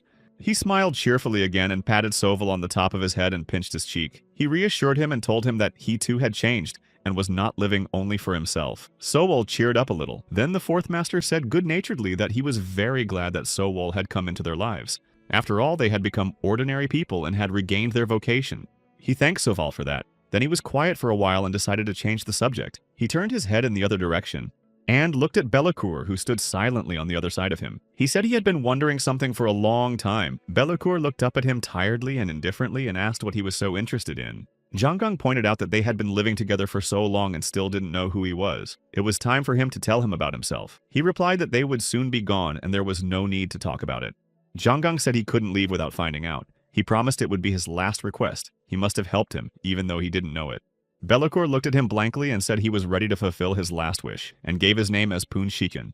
Zhanggang was simply shocked at what he heard. He jumped on the spot as if he had been struck by lightning. He knew who Poon Shiheng was. He was the evil sword monarch martial gatekeeper and one of the strongest alchemists. Zhanggang's mouth was still open from shock. He cautiously asked if Mr. Poon was joking. He said with his usual calm and indifference that it was indeed him. The fourth Master didn't expect such a powerful alchemist to be locked up here. Shihyun lowered his gaze meekly. Zhanggang continued. He was shocked by the greatness of Mr. Oak, but it turned out that another great alchemist lived next to them. Then, with feigned deference, he asked to tell the secret of attaining yin-yang life force to a 300-year-old man like him. Shihyun didn't even look at him and replied that there was no need to know. Zhanggang agreed and said that he really didn't need to know it. Then he pointed to Sowol and asked if Shihyun could tell this young and promising young man his secret. Sowol jumped at this unexpected request for him. Zhangguan went on and on with his tirade. He asked the gatekeeper to take the place of the first master of Sowol, assuring that Ok Lihu would not mind. Shihyun turned around and walked away. Shihyun turned around and left, saying goodbye that none of this was necessary. Zhanggang seemed to realize that he had overreacted. He said softly to Shihyun that there must be a terrible conspiracy behind how he had gotten here. He stopped. Zhanggang asked Poon Shihyun with genuine interest if he wanted to avenge himself. Shihyun just remained silent but stood still. The master said confidently that Sowol would definitely get out of here, and if Sikken gave him his knowledge, Sowol, who could not be accused of ingratitude, would be able to take revenge. Zhanggang then fell silent. He and Sowol looked at the back of the standing Shihyun and waited for his answer. But without even looking at them, he said sharply that he would pretend not to have heard those words. He wished him to rest in peace and left. 2 more years have passed. Zhanggang and Sowol are talking. Zhanggang talks about how he was caught and told where he hid the loot to escape. He told of everything except one most valuable treasure. It's called the Key of 1,000 Choices, and now he wants to tell Saul where it's hidden. Zhanggang still doesn't know what it's for. It's up to Sowol to figure it out for himself. But the key is definitely valuable. It will help him, and this will be his last gift to Saul. He leaned back on the tree trunk tiredly. He gently stroked the jade boar that had grown noticeably. He said that even if Poon didn't train Sowol, he should still become immortal. Then the fourth master looked at him lovingly and told Sowol to know that he would protect him in his next life. He nodded. And so another person close to Sowol was gone. He felt very lonely. His gaze faded. He knew that one day all the masters would be gone, but knowing and facing it were different things. He sat with his knees tucked under him and just stared ahead. Shihyun stood with his back to him. He said it had been a week since Zhanggang had left them, and asked what Sowol had decided. Sowol lowered his gaze, took a deep breath, and confidently said that he had made up his mind. Then Sihen turned his head to look at him, and assumed that Sowol was here to ask him to impart his knowledge to him. Sowol replied that it was so. Sihyun then turned and asked if Sowol remembered what he had told him 21 years ago. Sowol remembered the night they'd sat around the fire and a very young Sihyun had told him something he'd asked him not to tell anyone. He nodded and said he remembered. Sihyun said that knowledge was just the tip of the iceberg. He would teach him how to keep a sober mind in any situation. Sowol said he would be indebted to him for the rest of his life. Poon Sihyun replied that Sowol didn't owe him anything. He made that decision on his own. But if Sowol wants to receive his knowledge and serve him as master, his look changed strangely and he said confidently that we could discuss this option. Saul looked at him carefully and asked with genuine interest what he could do for him. Sihyun looked down at him and informed him that he only had 2 conditions. The first condition was just like Junggang said, to avenge Sihyun for being here. He said that he was attacked by unknown men, broke his naidan, stripped him of his arms, and left him here to die. He wants Sowol to know who did this to him and avenge them on him so he can rest in peace. Sowol put his hands together and bowed his head respectfully. He promised that he would get out and take revenge on Sihyun's assailants. Sihyun continued. He promised to train Sowol in the Sword Art of Destruction string mastery and the Song of Black Ice and the Free Sword technique. Once he learned, he would take Poon Sihyun's life with the art of the Sword of Destruction. He lowered his head and tried not to look at Sowol. Sowol looked at him dumbfounded. He thought he had misunderstood Mr. Sihyun and asked again. He looked up. He looked confidently into Sowol's eyes and asked him to end his life, saying it was his last wish. 7 years had passed since then. Poon Sihyun stood with his back to Sowol and looked at the mountains in front of him. His blonde hair was blowing lightly in the wind. He's aged a lot. His gaze had completely faded. He looked tiredly at Sowol and asked if he was ready. Master Sihyun's wrinkled face languished in agonizing anticipation for the answer that would finally bring him the desired relief. Sowol put his palms together respectfully, inclined his head, and confidently replied that he was ready. The master smiled in relief. He looked at Sowol and closed his eyes. A smile seemed to flash across his face. He said it was time. Sowol picked up his sword. He bowed respectfully once more and looked at the master one last time. Then he put his hands together and concentrated. He straightened, put his sword behind his back, and clenched his fists. Every muscle in his body was tense. Frozen, he stood and thought of his masters. They were all in a better world now. Mentally, he turned to them and asked them to watch over him until the very end. Then he gathered his will into a fist. He remembered the promise he had made 7 years ago that he must fulfill. He opened his eyes and stared resolutely ahead. And after taking the first such difficult step toward fulfilling that promise, he repeats his already well-practiced techniques, and in the process recalls Jungang's words that his good-naturedness will always be utilized in the alchemist world. Confidently applying the sparkling beat sting spell, Sowol simultaneously thinks that the master warned him that the loss of human relationships would become commonplace for him. As Sowol continued to repeat his precision-practiced attacks, he realized the wisdom of the fourth master's words and realized that this was not idle chatter. But he also remembered that Master believed that his good soul was a strength, not a weakness. Although it was difficult for Junggang as a man of destruction to accept such a successor, he did so. Sowol concentrated again and finally decided to work the spell. A pleasant flow of blue energy washed over him, and then Sowol disappeared high into the sky. The only thing left where he had been standing was the dust that rose afterward. Sowol's leap was skillful and high. In the air, he swung his sword harder, ready to strike. Sihyun, who was supposed to be the target Sowol would hit, was watching below. The master's face expressed genuine calm and reverence. Sowol even noticed the peaceful smile that thanked him. The faces of the other masters to whom he was also immensely grateful flashed before Sihyun's eyes. He wished he could go to them. Now, at the end of his life, he realized that he had lost hope in the forest of demons, and had regained it and the meaning of life thanks to the masters and Saul. He was smiling calmly and sincerely. It was the first time Saul had ever seen him so contented. Saul gritted his teeth and tensed his whole body under the weight of the promise he had made that he could not bear to fulfill. Sihyun, who was tired of waiting, changed his face and unleashed his rage, shouting that Sowol had to do everything right now. Sowol swung his sword with pain in his heart and applied the Flying Swallow energy strike. Poon Sihyun looked at it again and relaxed and smiled in awe. He had wanted to see this beauty for a long time, the beauty of the destroying sword art. His eyes shone with peace and joy. He closed his eyes and realized that he couldn't imagine a better way to leave this world. The last thing he remembered was the beautiful white light streaming through him.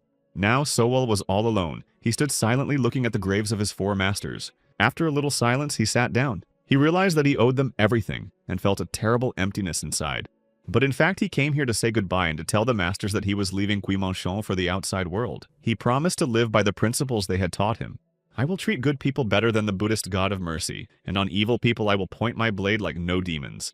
Saul remembered that he had promised to avenge his masters, and said that he would be a terrible dream to their enemies. And now Sowol is already in the outside world. He flies on a huge blade over the majestic mountains and looks down carefully. Next to him, the fire boar is already visibly grown up. Sowol slowly guided the blade towards the ground, and now he was almost at the ground. Sowol's foot stepped on the ground, and a new stage of his now independent life in the outside world began. He stood in front of the door of Solji and Buyong's house and looked at it. After a bit of silence, he asked loudly if they were here.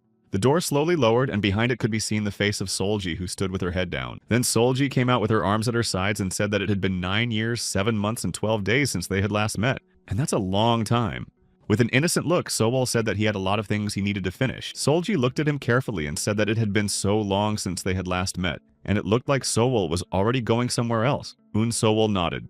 With genuine interest, Solji wondered where he would go. After all, there weren't many options for traveling in the demon forest. Sowol lowered his gaze and was silent for a while. Then he said he was leaving the demon forest. Solji's eyes widened in surprise. She stood staring at him, not knowing what to ask. And then she said quietly that everyone who lives here thinks about it, and she and her sister would love to get out of here if they could.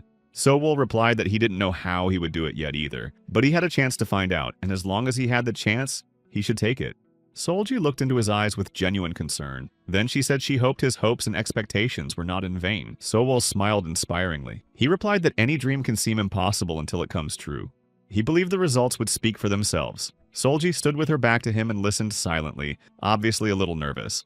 She tried diligently to get her feelings under control, but it seemed like she was barely holding back the tears. Then, coping with her emotions, she turned to Saul and said that she sincerely wished him to achieve his goal. Saul looked at her and thanked her heartily for believing in him. And Solji continued. She came to him and gently took his hands and told him that wherever the road took him, he should know that he could always come back here. Saul was embarrassed and confused. Solji said with eyes full of tenderness that she and her sister would always welcome him. Buyeon, who had just left the house, was watching this moment with a smile. Pleasantly surprised and confused, Sowol suddenly experienced new feelings. But all he could say to Solji was a silent thank you. Days turned to nights. Sowol began a journey that would help him figure out how to get out. And now he sits high in the mountains by the fire with his fiery pet. The jade boar was sleeping peacefully while Sowol recalled his sister's words about where the ancient dragon might reside. They told him about 4 such places and told him to be careful. Sowol stared at the fire in frustration, wondering what to do next. He sighed heavily and woke Jade Boar up. This was the last of the 4 places the sisters knew about, and there was nothing here like the previous 3. The excitement that Saul had felt at the beginning of his journey was beginning to fade into hopelessness. After all, he couldn't find proof of what he believed in. The boar seemed to have noticed something. Sowol noticed his strange behavior and immediately interrupted the flow of his thoughts. He began to observe the boar. He sprinted and hit the stone wall, leaving a huge dent in it. Saul asked him anxiously what had happened.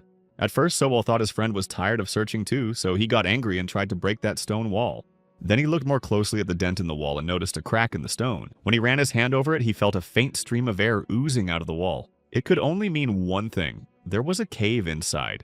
He cast a spell, and in an instant a passage was formed that led into the darkness. Sowol picked up his sword and stepped forward. He found himself inside a huge secret cave. When Sowol stared ahead into the darkness and the cave seemed endless and vast to him, he continued to walk deeper into the cave and realized that if it suddenly collapsed, everything inside it would be here forever. Sowol was wary. He tried to look ahead into the darkness, and it seemed to him that there was someone there. He fell silent and listened to the sounds coming from there. He realized that someone was calling for help. As he got closer, he saw a pink-haired girl chained to the wall. She too had heard someone in the cave and was quietly asking for help. Her arms and legs were shackled and her body seemed exhausted. Her gaze faded, but there was no fear in it. She kept begging and begging for help. Sowol came very close to the chained pink-haired woman. She was exhausted and could barely utter a plea for help. He stood staring at her, not knowing what to do. He didn't understand how she could be chained here. A little while later, he asked her who she was and how come she was here. She lowered her gaze and said through tears that she had been abandoned here after refusing to become a concubine. Huna's kind heart was ready to immediately free the poor woman who had been victimized by cruel people. And Sowol didn't notice the evil look on her face after his words of salvation. The pink-haired girl immediately perked up and started chirping cheerfully about how if he saved her, she would do anything for him. Sowol was alarmed by this sudden change. He squatted down and examined the chains she was chained with. They possessed a powerful spiritual energy. It would be strange to use them on an ordinary woman. He cast a suspicious look at her and bluntly asked her why she was chained with those particular chains. She made a forlorn and lifeless face and said she didn't know. She just really wanted to get out of here. Sowol regained his sobriety. He was sure that something was wrong and asked Rosehaired if she knew where she was. She said she didn't know, because she had been brought in by force. Looking at her with interest, he said that the demon forest was a dangerous place, where strange and fantastic demons could be found, including the ones that could take over people.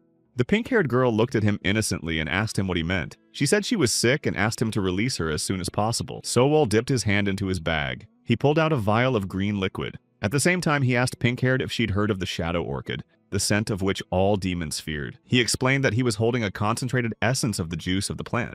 She was visibly tense. Saul went on to say that he'd never seen how orchid worked on demons, or if it worked at all. Sowol opened the lid of the vial and calmly continued to speculate about whether devils could really be afraid of her scent. Suddenly, the pink-haired woman's eyes became bloodshot and an inhuman roar erupted from her lips. Then she lost her human form and revealed her true demonic form. The pink-haired demoness howled, demanding it get away from him. Several times the appearance changed from demonic to human, and the demon continued to scream unbearably. Sowol sat quietly by his side, holding an open vial and watching. It then calmly closed it, tucked it back into its bag of plenty, and was about to draw its sword and leave. The pink-haired demoness pleaded with renewed vigor in his demonic form. He begged her not to leave and promised to do whatever Sowol wanted for his release. Sowol hesitated. He put his sword back and asked with genuine interest if she was really willing to do anything. The demoness was glad that she had managed to stop Sowol and was ready to do everything in her power. She had been here for over 200 years, and the shackles almost prevented her from moving. She vowed very strongly that she wouldn't hurt him and would do what she could. Sowol thought for a moment. Then he moved closer to her and suggested with a thoughtful look that perhaps they could come to an agreement. She was eager to listen. Sowol asked her a question he was anxious to get an answer to. He asked if she knew where the ancient dragon lived. He promised that if she didn't cheat, he would save her. She was confused. She understood what Sowol was looking for and why he was here, and realized that his abilities were not enough to defeat the dragon. So she wondered why he wanted him. Sowol calmly said that he realized that he was unable to defeat the ancient dragon, but he didn't ask her about that. He asked her about its whereabouts. The pink-haired demoness said confidently that she had lived here for a very long time, and of course, she knew where the dragon lived. Sowol sat down and asked her to tell him. She shouted sharply that she was not stupid, and realized that if she told him now, he would leave and never come back. Sowol rolled his eyes defiantly and replied that he was actually taking a risk too. He'd release the demoness and she'd say something untrue or try to kill him. She covered her eyes and lowered her head. Then she said that if he didn't release her, she wouldn't know anything at all. Saul sighed disappointedly, then turned and headed for the exit. He said as he left that he didn't particularly want to put himself in danger by freeing her. The pink-haired girl was confused. She stared at him in silence, not sure what to say. Saul wished her luck in her stay here, and noted that it was unlikely that anyone would come here to help her. Because the entrance to the cave, he will return to its original state of solid stone wall. The deviless cried out in despair. She pleaded and tried to appeal to his conscience. She begged him not to fall so low. Sowol calmly turned to pink-haired and confidently repeated the demands. She says where the dragon is. He verifies her words, returns, and frees her if she told the truth. He rolled his eyes and coldly pointed out that it wasn't her position to argue about justice. He rolled his eyes and coldly pointed out that it was not her position to argue about justice. Her eyes burned with anger and resentment. She realized she was in a desperate situation. The demoness warned Sowol that he better not go into the dragon's cave. He wouldn't be able to free her if he died there. He promised he'd handle it himself. She called his confidence foolish. She told him that the ancient dragon was a low-level demon like her, and she used to deal with the likes of Un before she was imprisoned. Afterwards, she asked with genuine curiosity what his full name was. Sowol, not wanting to reveal his real name, replied that his name was Jo Jigan. He asked what class the pink-haired girl belonged to. She said she was Kitsune, and like all demons of her kind, she never forgets her detractors and always takes revenge, so he better not try to trick her. Then she made an intimidating face and said she would reward him if he did as promised, or make his life hell if he cheated her. Sowol looked at her without a shadow of doubt and said confidently that he understood her. The demoness made a beastly grin and said that since that was the case, she would tell him where the dragon lived. And now Sowol is already cutting through the firmament on his sword. He was finally able to relax after his encounter with the devil. It was a good thing that Kitsune had been imprisoned, or he would have gotten it from her. He analyzed everything that had happened and realized that he would have to be more careful next time. After all, this place is the Forest of Demons, which conceals a lot of threats and dangers. Not far from where Sowol was headed, the village chief of a village near the river was holding a ceremony to serve the dragon god. He chanted his thanks to the dragon god for protecting their village. Behind him, 3 beautiful girls stood obediently on a pedestal. The chief continued his service and explained that these young maidens had come here to serve the dragon god and to express the appreciation that the entire village felt. The 2 girls stood with their heads down sadly, and only one was staring confidently ahead with wide open eyes. It was Wolayong. The chief finished praying and looked at the girls. He said sternly that they were not to leave the altar until the dragon god came down. The girls nodded obediently. Then he turned to Wolyun. He asked her to look after the other girls. She promised that she would. He ordered them to serve the dragon god well and not to disappoint him, or else their village would also know misfortune and disappointment. Sowol watched from a high cliff that was not far from the place of worship. He thought it was a sacrificial ritual. Together with Jade Boar, they sat on a rock and looked down. Sowol assumed that the god the villagers worshipped was the ancient dragon, and that he had come to the right place. And he's not a god, just a low-level demon who keeps the whole village in fear. As night fell, the girls fell asleep on the altar. Sowol reasoned that if the inhabitants sacrificed to him, then he had settled in this place long ago. Sowol emerged from the shelter of flags that had hidden him from view before. He straightened up and looked down at the altar with confidence. He realized he needed more information about what was going on here, and applying Sunbow made a powerful and fast jump down to the girls lying peacefully on the altar. The unsuspecting girls slept peacefully awaiting their fate. Sowol landed lightning fast and quietly on the altar next to one of the girls. It was Volyon. He picked her up in his arms and was about to make a backward Sunbow jump before he was noticed. At that time, Volyon opened her eyes and looked at him in surprise. Sowol swiftly and decisively cut through the air with Volyon in his arms. She thought he was the dragon god. Once on the mountain, they immediately entered the flag shelters. Volyon thought that this was not how she had imagined the dragon god to be. He treated her in a very courteous, polite, and caring manner. Volyon was confused and embarrassed by this behavior. She looked at him with eyes full of adoration and wondered if such a person was the dragon god. But Sowol gave her a serious look and blew her dreams up in smoke. He said he wasn't a dragon god. Volyon was shocked. She couldn't understand who he was then or why he had kidnapped her from the altar. He squatted down and bowed respectfully to her. Then he said he was just an alchemist passing through. He needed some information, so he took her out of there. Volyon was angry. When she recovered a little from the shock, she said that such behavior was unacceptable and rude. Saul lowered his head and thought. He said there was something he needed to confirm. As soon as Volyon helped him, he would bring her back to the altar. At this moment, the Jade Gorge Boar came up to Sowol and looked at Volyon as well. She realized that Sowol was not an ordinary alchemist, since he had such a pet with him. Volyon also realized that Sowol's level of technique was extremely high, so she decided that she shouldn't be rude to him. She looked up at him unbidden and asked him quietly what exactly he was interested in. Sowol and the boar continued to stare at her intently. Sowol asked if the dragon god they worshipped looked like an ancient dragon. Volyon was a little confused. She asked what an ancient dragon was and what it looked like. Sowol said confidently that it was a devil who was covered in scales like a snake and looked like a dragon with 2 horns. He has a red chest, blue back, and white patterns on his neck. All in all, he's easy to recognize. Volyon lowered her gaze. She muttered that she wasn't sure, because she had never seen a dragon god. Then Sowol wondered if they were the first victims or if there were others. Maybe someone had seen him after all. Volyon said confidently that only their chief had seen the dragon god. He told them that the dragon god had saved their village and kept the demons from harming the humans, and so now they're doing everything they can to make him happy. Sowol started to say that sacrificing his people is not humane, but Volyon stopped him and said that sacrificing a few lives to save many is the right way. Sowol thought it was the way of weak men. He returned Volyon to the altar and watched her, now realizing that he had learned a lot. The sacrifice is made every 5 years, which means the dragon is still here. Sowol swept the skies with his sword. The master said that the dragon had been slain in a similar place, so he was probably in the right place. He flew right over the altar and met Volyon's eyes. Sowol decided that he needed to see the dragon for himself, but first he needed to gain spiritual energy. After all, Pink-Haired said the ancient dragon would easily smash Sowol into the wall right now. Time passed. Sowol practiced a lot and developed his spiritual energy. He made himself a shelter of flags on a rock and could meditate there quietly, hidden from everyone. He had already reached the 11th level of spiritual energy and could now clearly sense the spiritual gate.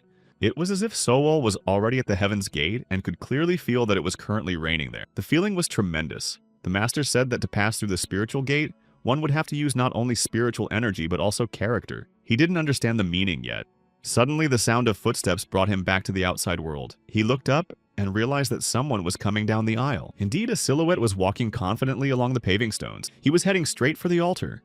When he came a little closer, Saul got a good look at him. He was young and confident. The girls on the altar became animated and a little frightened at the sight of him. Volyon looked straight at him, but she was clearly frightened too. The dragon god looked at them carefully. They assumed the same posture and bowed their heads respectfully to greet him. He scratched his chin thoughtfully. He clearly liked the deference he was receiving. But then something happened that surprised everyone. He smiled insidiously, his eyes filled with malice, and he ordered the alchemist who was hiding to also come out and greet him. Sowol was clearly not ready for this. He froze and didn't know what to do yet. He couldn't believe that it was possible to see him hidden by Guigo Yunjin's spell from such a distance. He tensed every muscle and sweat trickled down his face. He quickly grabbed the boar who was staring at the dragon god like a mesmerized man and dragged him away, saying it was dangerous to be so close. Sowol dragged boar onto the sword and then quickly jumped in as well. He flew away as fast as he could because he realized that the dragon god was too strong for him. The sunset sky was obscured by the long black shadow of the ancient dragon. It was heading for Soval. Sowol turned around and realized that they wouldn't be able to get away from him. If the dragon wanted to catch up with them, he would. In a split second, the ancient dragon appeared right in front of him and took on his human form. He said slyly, asking to come out to him instead of running away. Sowol felt the vials of elixirs being slowly pulled from his pouch. He tried, but there was nothing he could do to stop it. The dragon was just about to utter a few humiliating words at his opponent when he suddenly sensed the horrible smell of shadow orchid, which he, like any demon, couldn't stand. The dragon cursed and covered his nose with his sleeve. The ancient dragon was greatly angered by this unexpected turn. He felt humiliated. Turning into some form intermediate between dragon and human, he headed straight for Sowol and demanded that he attack. Sowol realized that there was no way he could win this fight, so the only true solution was to flee.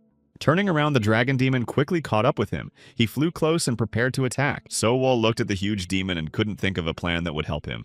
Then he squatted down, instinctively covering his head with his hands. Sowol was already preparing to die. But then the jade boar who had been following him earlier jumped up high. The boar blocked Sowol's view and took the dragon's blow completely. Sowol raised his head and only then realized why he was still alive. He caught the lifeless body of his favorite pet. As he held it in his arms, he let out a fierce sound like a growl. The dragon soared upward with lightning speed. He was moving away from Sowol with great speed. But angered by the death of his friend, Sowol became enraged. He wanted revenge and bravely shouted to the dragon to come down to him. The dragon turned around, looked at Sowol, opened its mouth, and made a strange sound, and then waved his long and powerful tail sharply and knocked the sword out from under his feet. Sowol was falling down unconsciously. The dragon flew past him with great speed. He turned human again and gently almost danced down to the ground. He used his strength to pick Sowol up and keep him from crashing. As he did so, he was pleased to notice that the odor had finally gone away. He gently lowered Sowol to the ground and eyed him with genuine curiosity. Leaving Sowol hanging in the air a couple of meters off the ground, he looked at him once more as if considering what to do next. He released the remaining vials of elixirs from Sowol's bag of abundance. One by one, he broke open the vials with interest to see what kind of elixirs were in there, then went back to studying Sowol, who had clearly caught his attention and piqued his interest. The dragon brought Sowol to some strange place. It was a grand house guarded by girls. They were in the study, and Dragon was telling someone about Sowol's extract. The gray-haired interlocutor was also surprised by the technology of extracting the extract from the orchid. Sedovlas told the dragon that he was surprised that he had brought the man here, but now he understood why he had done it. Sowol came to his senses and coughed. He opened his eyes and tried to look around to determine where he was, but he didn't realize. He guessed he'd passed out after falling from the sword. The ancient dragon took his vial in his hand. He noticed that Sowol was awake and praised his skill at making extracts. The bound Sowol slowly raised his head and looked at him. He said that it was just a minor skill. The dragon laughed. He told him to relax. After all, the fact that he hadn't sent him to the other world yet meant that he wasn't going to. Sowol dutifully said that if Dragon was interested in the method of extracting the extracts, he was willing to talk about it. The other one thoughtfully propped his head up with his hand and assumed that Sowol had some other interesting knowledge and skills. He asked if he could make something like this out of poisonous herbs. Sowol confidently said that he knows how to make Dan pills from spiritual herbs and poison from poisonous ones. The dragon was over the moon. He said he'd give Sol a job to test his skills. Then he made a sinister face that smiled but was terrifying and said that if all of Sowol's skills turned out to be a hoax, he would be in trouble. Sowol bowed respectfully to the ancient dragon and said that he was clear. Sedovlas turned to the ancient dragon. He asked him to explain why he had decided to entrust such an important thing as making poison to a human. The dragon explained that it's not just poison, but lesser devil poison, and he couldn't do it himself right now because he had to prepare the more important pill Dan. Sedovlas was shocked, and Dragon smiled smugly and continued that he was going to make the pill with the help of his uncle Goyun's Naden. Sedovlas opened his mouth in a daze and his eyes widened involuntarily. He asked if that meant... The dragon replied that his uncle had died 50 years ago. There was no point in killing him. After all, he was weaker than his nephew. Sedovlas asked who had killed him. Gaiahyun's son suspects him and tries to deprive him of his uncle's inheritance. So the ancient dragon went in search of the culprit and ended up occupying his uncle's residence. Sowol had an epiphany. He remembered the first master's story about the cave where a mystical alchemist had destroyed the ancient dragon 50 years ago. Dragon slammed her fist on the table. All of this was clearly making her angry. He ended the story by saying that he and his brother Chuck were now fighting for his uncle's inheritance in a battle to the death. Sedovlas opened his mouth again in amazement. The words about a fight to the death alerted him. He said that today was a day for shocking stories, and then after a little silence, the dragon said that that was why he had come to Sedovlas for help. He asked in surprise how he could help. The dragon said that the herbs he needed for the Dan pills he wanted to make had been growing for about 300 years, and he would like to get the Bido plant that Sedovlas has. Sedovlas said fearfully that if the dragon uses the Bido plant to replenish the missing age, the plant will not survive it and will die, and it's a very rare plant. The dragon put his hands together and looked at Sedovlas with a penetrating gaze. He coldly said that he could not defeat his brother without this pill, and if he did, he will give Sedovlas Naidan Ochuka. Sedovlas opened his mouth in amazement and looked at the dragon carefully, trying to see if he was joking. Then he changed his face dramatically and became friendly and obliging. He praised the dragon's kindness and said that for the sake of such a treasure, he would help him in any way he could. As Sowol listened to this, he realized that fighting Ochuk would be his chance to save himself. Until then, he had to survive. The satisfied dragon smiled. Now he had everything he needed to win. He took out a small pouch and rummaged through it in his hands. He then tossed the pouch to Sol and ordered him to eat its contents immediately. The guards immediately fed Sowol the contents of the pouch, and the dragon explained that it was the forbidden pill. If Sowol doesn't get the antidote in half a month, he will die. First the itching, then the hair loss. 10 days later, his muscles will melt and he won't be able to move. And then all his organs will fail and he'll die. He advised Sowol not to waste time or think of such foolishness as running away. Then he put his hand under her dress and took out a book explaining that it contained the method of making the lesser devil's poison. He should study it and make the poison. Then he ordered the guard named Su Yong to take Sowol to the medicine room and watch him. She nodded.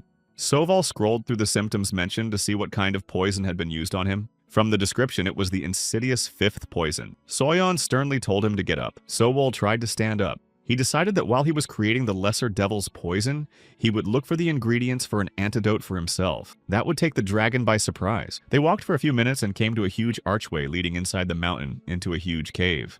They went inside. Sowol walked calmly without resisting. Suyeon walked beside him. Sowol turned and looked at her. Then he gently asked if she was from the village by the river. He was also wondering how long Suyeon had been here and serving the dragon. The same one replied sharply for her to turn her head. There was no point in them getting to know each other and talking nicely since he was going to die soon anyway. Sowol didn't know what to say.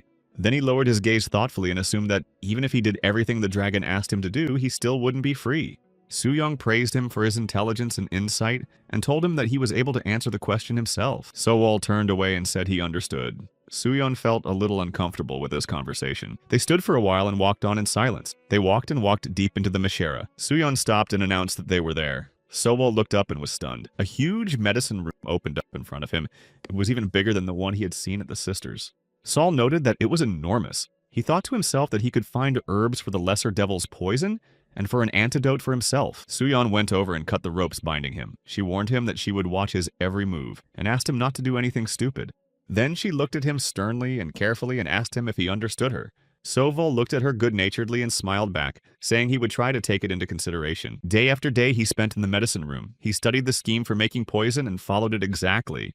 Sowol knew that it took 2 months to make the lesser devil's poison, and it had been a month and a half since he had started. That meant the dragon would soon test it. Before he could think about it, Suyeon came in and said that he was summoned by her master. Suyeon brought Sowol to meet the dragon. He sat in front of him and immediately asked how the poison was going. Sowol raised his head and confidently said that just yesterday, he had finished making the lesser devil poison. The dragon didn't really react to his words. He rested his hand on his chin in boredom. And then he said it takes at least 2 months to make the poison, and it's only been a month and a half, which makes me doubt it. But Sol said he was telling the truth. Suyeon took the vial of poison out of the bag and placed it near the dragon. Sowol said that he was able to understand the method of making this poison well, and quickly mastered it. The dragon used his powers and took the poison out of the vial and examined it. Then he smiled slyly and said that he would have to test Sowol's talent. Sowol was confused and a little afraid. He didn't understand what the dragon was talking about and what he was going to do, but he knew that he shouldn't expect anything good. The dragon's smile became angrier as he swung his hand sharply to test whether the poison was properly made. Sowol clearly saw the poison capsule fly close to his face, but it flew past him and hit the girl guard who was standing behind him. The girl cried out in pain and surprise, and then she started screaming harder and shriller. She clutched her head and writhing in pain, and then her immobilized and graying body fell right next to Sowol. The dragon was pleased. He realized that the poison had worked well. The guardian was completely paralyzed but breathing. He rose from his throne and walked closer. He got up from his throne and came closer, explaining that the lesser devil's poison was not deadly, but that it was difficult and painful to make. He walked over to the guard lying on the floor and moved her head a few times with his foot. The body was completely relaxed. The dragon was satisfied. Then he turned and looked at Sowol. He noted that he had done a good job and he wanted to reward him. Then he asked what Sowol wanted. Sowol obediently and modestly lowered his head and said that he was not worthy of the reward and could not want it. The dragon sharply interrupted him and said that without a reward, all interest would be lost. His foot was still on the guard's head, and he told Sowell not to waste his time and to quickly answer what he wanted. Saul mumbled that he would like to get his bag of plenty back, as there were many tools inside that would help him speed up the process of preparing the lesser devil's poison. The fact that the bag would help speed up the process pleased the dragon. He immediately ordered Suyeon to give it to Saval. Then he returned to his throne and noted that he would soon finish his uncle's Niden pill and would spend the entire year building up energy for the upcoming battle. Sowol, on the other hand, would continue to prepare the poison. Then he turned to the girl standing to his right. She was new, and he ordered her to remind him of her name. Without raising her eyes, she respectfully and obediently said that her name was Tang Waryong. Dragon gave Tang Waryong orders to prepare the poison with Sovol and learn from him. He wanted her to learn the method of making the lesser devil's poison well too. She obeyed the master's will. And Sowol was overjoyed to have a whole year of freedom. Sovol realized that this chance might not come again, and he needed to start looking for a way out now. He returned to the medicine room again. Now Tang Waryong would also be there to work on the poison with him. He examined the contents of his bag that Suyong had given him back. The contents had not been touched. It was probably because a water dragon level demon was not interested in it. Sowol looked at all his artifacts, and he was filled with anger at his own weakness and helplessness. In the evening, he sat at his desk studying a book and trying to find the answer to getting out of here. Voryon was standing with her back to him, watching him. She was silent for a long time and then decided to ask a direct question. She turned to Soval. He raised his head and looked at her questioningly. Then, without beating around the bush, she asked him if he was really preparing to escape. Sowol was confused and didn't know what to say. She explained that she had been spying on Suyeon since their time in the village. She told her that he was hiding ingredients from the medicine room and creating something other than poison. Sowol calmly said that he was only trying to resist the fate that others had imposed on him. He realizes that once he teaches Thane to make poison as well as he does, they'll get rid of him. After all, they've seen what the dragon does to those he doesn't value.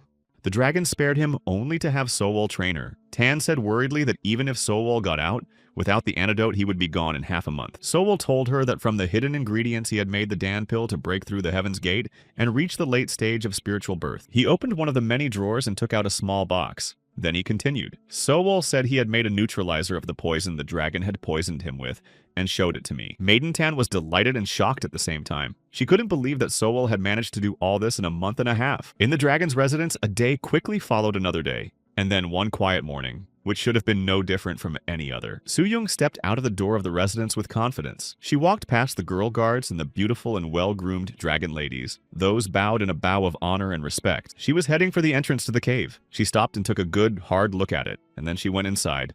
From behind her, another guard came up to her and said that she had an amazing talent. Suyeon turned around, and I saw another Suin, who was actually talking to Saul, who had taken her form. Sowol and Suyong's guys got a little embarrassed and said he was uncomfortable with Suyong seeing him like that. He decided to break the spell and returned to his true form. He became a young boy again, then threw an innocent look at Suin and said that after she offered to meet secretly, he had to figure out how to do it, and decided to take on her appearance. Suyeon said that Varenus had told her all about Sowol's plans and accomplishments. He said he realized that no one would give him the antidote, so it was foolish to wait for death, and then gently wondered why knowing he was hiding some of the ingredients didn't report it to Dragon. Suyong looked away and was clearly thinking about something, but continued to remain silent. And then she changed the subject and told me that at the only exit from the cave, there is a powerful defense dragon vortex, which is passed down from generation to generation in the dragon family. Saul wanted to know why she was telling him, and she said the reason wasn't important. He should focus on whether he could leave this place or not. Saul promised he wouldn't ask any more questions, and asked if she knew how to bypass that defense. She said that only the 8 maids directly under the dragon know this. All of them are spiritual energy law alchemists, and were raised by Dragon personally. Then she suggested apprehensively that it was unlikely they would go to the trouble of betraying him and helping him. But since he'd invented the poison neutralizer, there was a small chance. She promised him to arrange a meeting and asked him to be ready for it. Sowol thanked her and asked how he could thank her. Suyeon replied that she didn't need anything, but if he could get out of here, he could try to make sure that Vornis didn't meet her fate. Some time passed and Suyeon told him the place and time of the meeting with one of the dragon's maids. At the specified time, Sowol went to the right room. Suyong Gworyong and one of Im Sochon's maidservants were also in it. They were all looking at him. Suyong introduced Soval to Lady Im Sochon. She looked at him with interest and disbelief. Then Suyeon introduced Seol Im Sochong to Seol. She said she was interested in her story about him, and the maid interrupted her. She asked if it was true that he created a poison neutralizer. Sowol bowed and replied that it was so. And this poison is called the Insidious 5th Poison, and he happened to know how to create an antidote. Im Sochong thought for a moment. She was silent for a while and then looked up at him and said she couldn't take his word for it. She had to have guarantees, because if something went wrong, all their lives would be at risk. Suyeon and Vornis realized that too. Sowol confidently replied that he was so good at making poisons that he was willing to improve the formula of the lesser devil's poison, and knowing the composition of the poison, it was easy to make an antidote. Sochan confirmed that the dragon was pleased with the shortened time to make the poison, but that doesn't prove that the antidote is perfect. Sowol was tired of proving things and decided to act differently. He smiled confidently and asked permission to ask a question as well. Approaching the maid almost closely, he asked if all of the dragon's subordinates, including herself, were in fact the dragon's subordinates. Believe that their lord will win the battle against Ochuk. Sochan gave him a displeased look. He went on to say that if the dragon was defeated, all of his employees would follow him without the antidote. The maid coughed. Then there was a long and meaningful silence in the room. Suddenly, Sochan burst into wild laughter. She said through her laughter that he was right, and their lives were really at stake. And knowing that, he was so confident and carefree. She realized he was the only one who fully understood the situation and asked what he wanted from her. He said he had no plans to escape, because if he escaped, the dragon's wrath would fall on them. He was interested in the exact opposite action. Sochan didn't quite understand what Sowol meant. Sowol explained that if he couldn't get out of this place alive, he would have to be more cunning. And he needs the girls to come up with something plausible to take Sowol's life. Time passed without a second thought. And now the year of energy accumulation was coming to an end. The dragon was about to emerge from his chambers. Suddenly, the air near the door of his chambers electrified. A huge stream of energy was ready to burst out. The doors of the chambers swung open with a tremendous force, and a powerful stream of spiritual energy erupted from there, nearly knocking the guards off their feet. Then the water dragon emerged from it. He stood proudly with his back straight and looking proudly ahead. He was delighted with his spiritual energy level. He was sure that he would devour Ochuk without blinking an eye. Then he turned to Suyung and asked if anything had happened during his spiritual training. Suyung looked down guiltily. Suyun told him about Seowol's death. He summoned Sojong to report how it happened. He sternly asked if it was because she was late with the antidote. The maid said that as soon as Varenus learned how to create the lesser devil's poison, Sowol was afraid he would lose value and tried to leave the cave, but got caught in the dragon vortex and lost his life. The dragon seriously asked how much poison Sowol had time to make before his death. Varenus said that Sowol did a good job and made 10 pots of poison. Besides that, he had trained Vorn well, and now she too was making poison just as well. The dragon thought for a moment. After a bit of silence and looking suspiciously at the maid, Water Dragon asked when Sowol died. Sochan showed the Master Soval's body, which had been covered with a sheet, and said that they had found him yesterday. The dragon squeamishly examined the body and said he was just about to kill him at the end of his training, his demise by the way, and ordered his body to be thrown out of the cave. Sochan nodded. When Master left, Sochan smiled slyly and said that she would gladly do Master's bidding. Sowol was lying in the middle of the demon forest, covered by a white cloth. He woke up and heard someone nearby. Suddenly something dripped on his hand and he heard a low and intimidating growl very close by. He raised his palm and unclenched his fingers, casting a spell that clearly frightened the predator nearby. The raptor ran away, realizing at once that such prey was beyond his grasp. Sowol sat down carefully and slowly. He was glad that the water dragon hadn't noticed his breath-stopping technique, and he had managed to get out of this horrible ant hell. But there was no time to rejoice for long. He knew that in half a month's time, the water dragons Gyo-un and Ochuk would meet in mortal combat. Sowol jumped on his sword and flew forward over the mountains below. He knew he had to find the cave where Ochuk lived. He flew for a while and then he saw a high hill below with flames blazing inside. He flew closer and stopped just above the hill. He looked down at the huge flames inside the hill, then used Sunbow's jump and confidently landed down near the flaming hill. He saw the entrance to the cave and realized that it was the occupied Gaehyun residence that his mentor Iem had told him about. He looked carefully at the entrance to the residence and determined that there should be a water dragon family defense, the dragon vortex in front of the entrance. Solo Lu knew how to get around it, so he decided not to hesitate for a moment and headed for the entrance. After walking forward a few meters, he took the next step and right under his feet, the dragon vortex spell erupted. First, glowing pillars of fire appeared in front of him. Ancient symbols burned beneath his feet. Sowol took another step. And at the same moment, powerful fire whirlwinds swirled in front of him, ready to burn everyone in their path. Sowol instinctively put his hands forward and covered his face with them.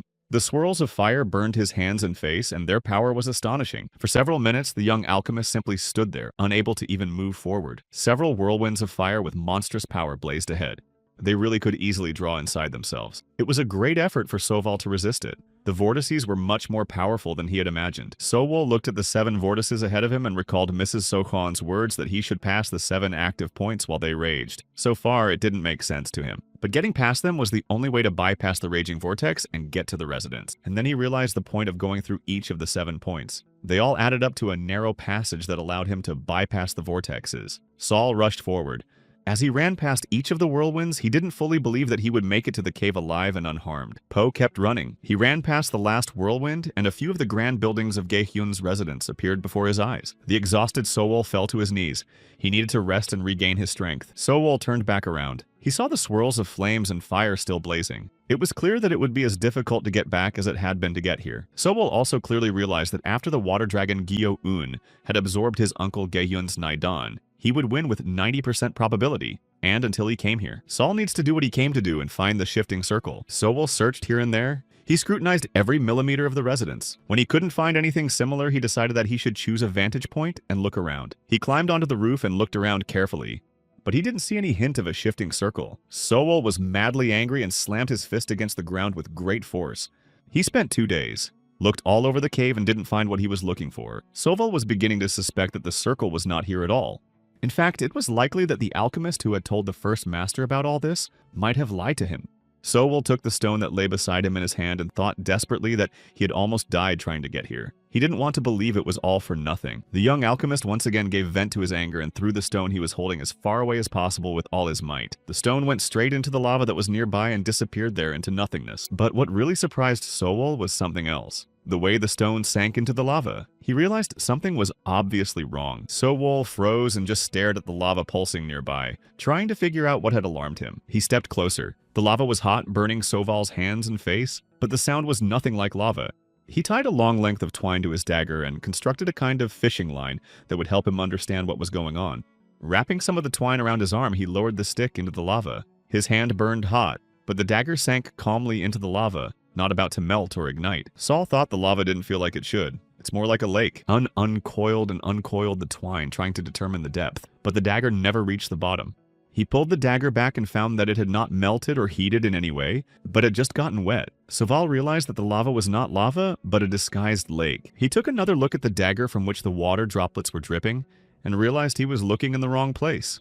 Then he decided to try dipping his hand into the lava. As soon as he put his hand in it, it felt the intense heat coming from the lava. But Sowol decided to take a chance. He quickly dipped his hand right up to his elbow into the hot lava, but he didn't feel the burn, but instead felt the pleasant coolness of the water. His hunch was confirmed. It looked like lava, but it was really just a lake. He decided there was no reason to disguise it like that unless there was something valuable hidden in it. Sowol pulled his hand out and decided that since he had already checked everything around him, he should check the lake too. Sowol took a deep breath and drew more air into his lungs. Then he dived into the camouflaged lake and swam down to the bottom. He swam and swam, but he couldn't see the bottom. He decided that it was very safe to hide something valuable at this depth, and so he finally saw forward the bottom. And there was clearly something lying on the bottom, but Sowol could not yet see what it was. He sped up to reach the bottom faster and see if he had really found what he was looking for. The air in his lungs was almost running out, but Sowol couldn't just give up. He swam and swam downward without letting his target out of his sight. Sowol finally reached the bottom and saw that there was indeed a moving circle. It did exist, and the alchemist had not been deceived. He took the soul stones out of the bag. Sowol remembered that the number of stones required depended on the distance he traveled, but he had absolutely no idea if he would have enough stones. He had 30 transitional level stones and 80 low-level ones in his arsenal. He didn't want to use the extra ones, but it was better to have more than less. He placed all his stones on the shifting circle and thought only that he needed to get out of the demon forest. Very quickly, the even 2 transitional level stones lost all their energy and turned into ordinary cobblestones lying on the circle. Sowol was shocked at this rate of energy absorption. He couldn't believe it. The stones were being used up too fast, and that was all he had. The connection must have gotten far enough. He realized he had no choice. He had to activate the shifting circle even if he had to give up his spiritual energy. Sowol used his spiritual powers as well, and they were draining away as fast as the stone's energy. Sowol felt that he was about to lose consciousness. His spiritual power was leaving him, and the moving circle didn't even think about activating. From the last of his strength, Sowol let out a shriek of despair mixed with anger and rage. With that cry, Sowol let out the last of his air and his senses began to leave him. He was exhausted. His eyes were rolling back. And so the creature left Sowol. He realized it was the end and humbly closed his eyes. Sowol's limp body slowly sank to the bottom, but Sowol himself was no longer here.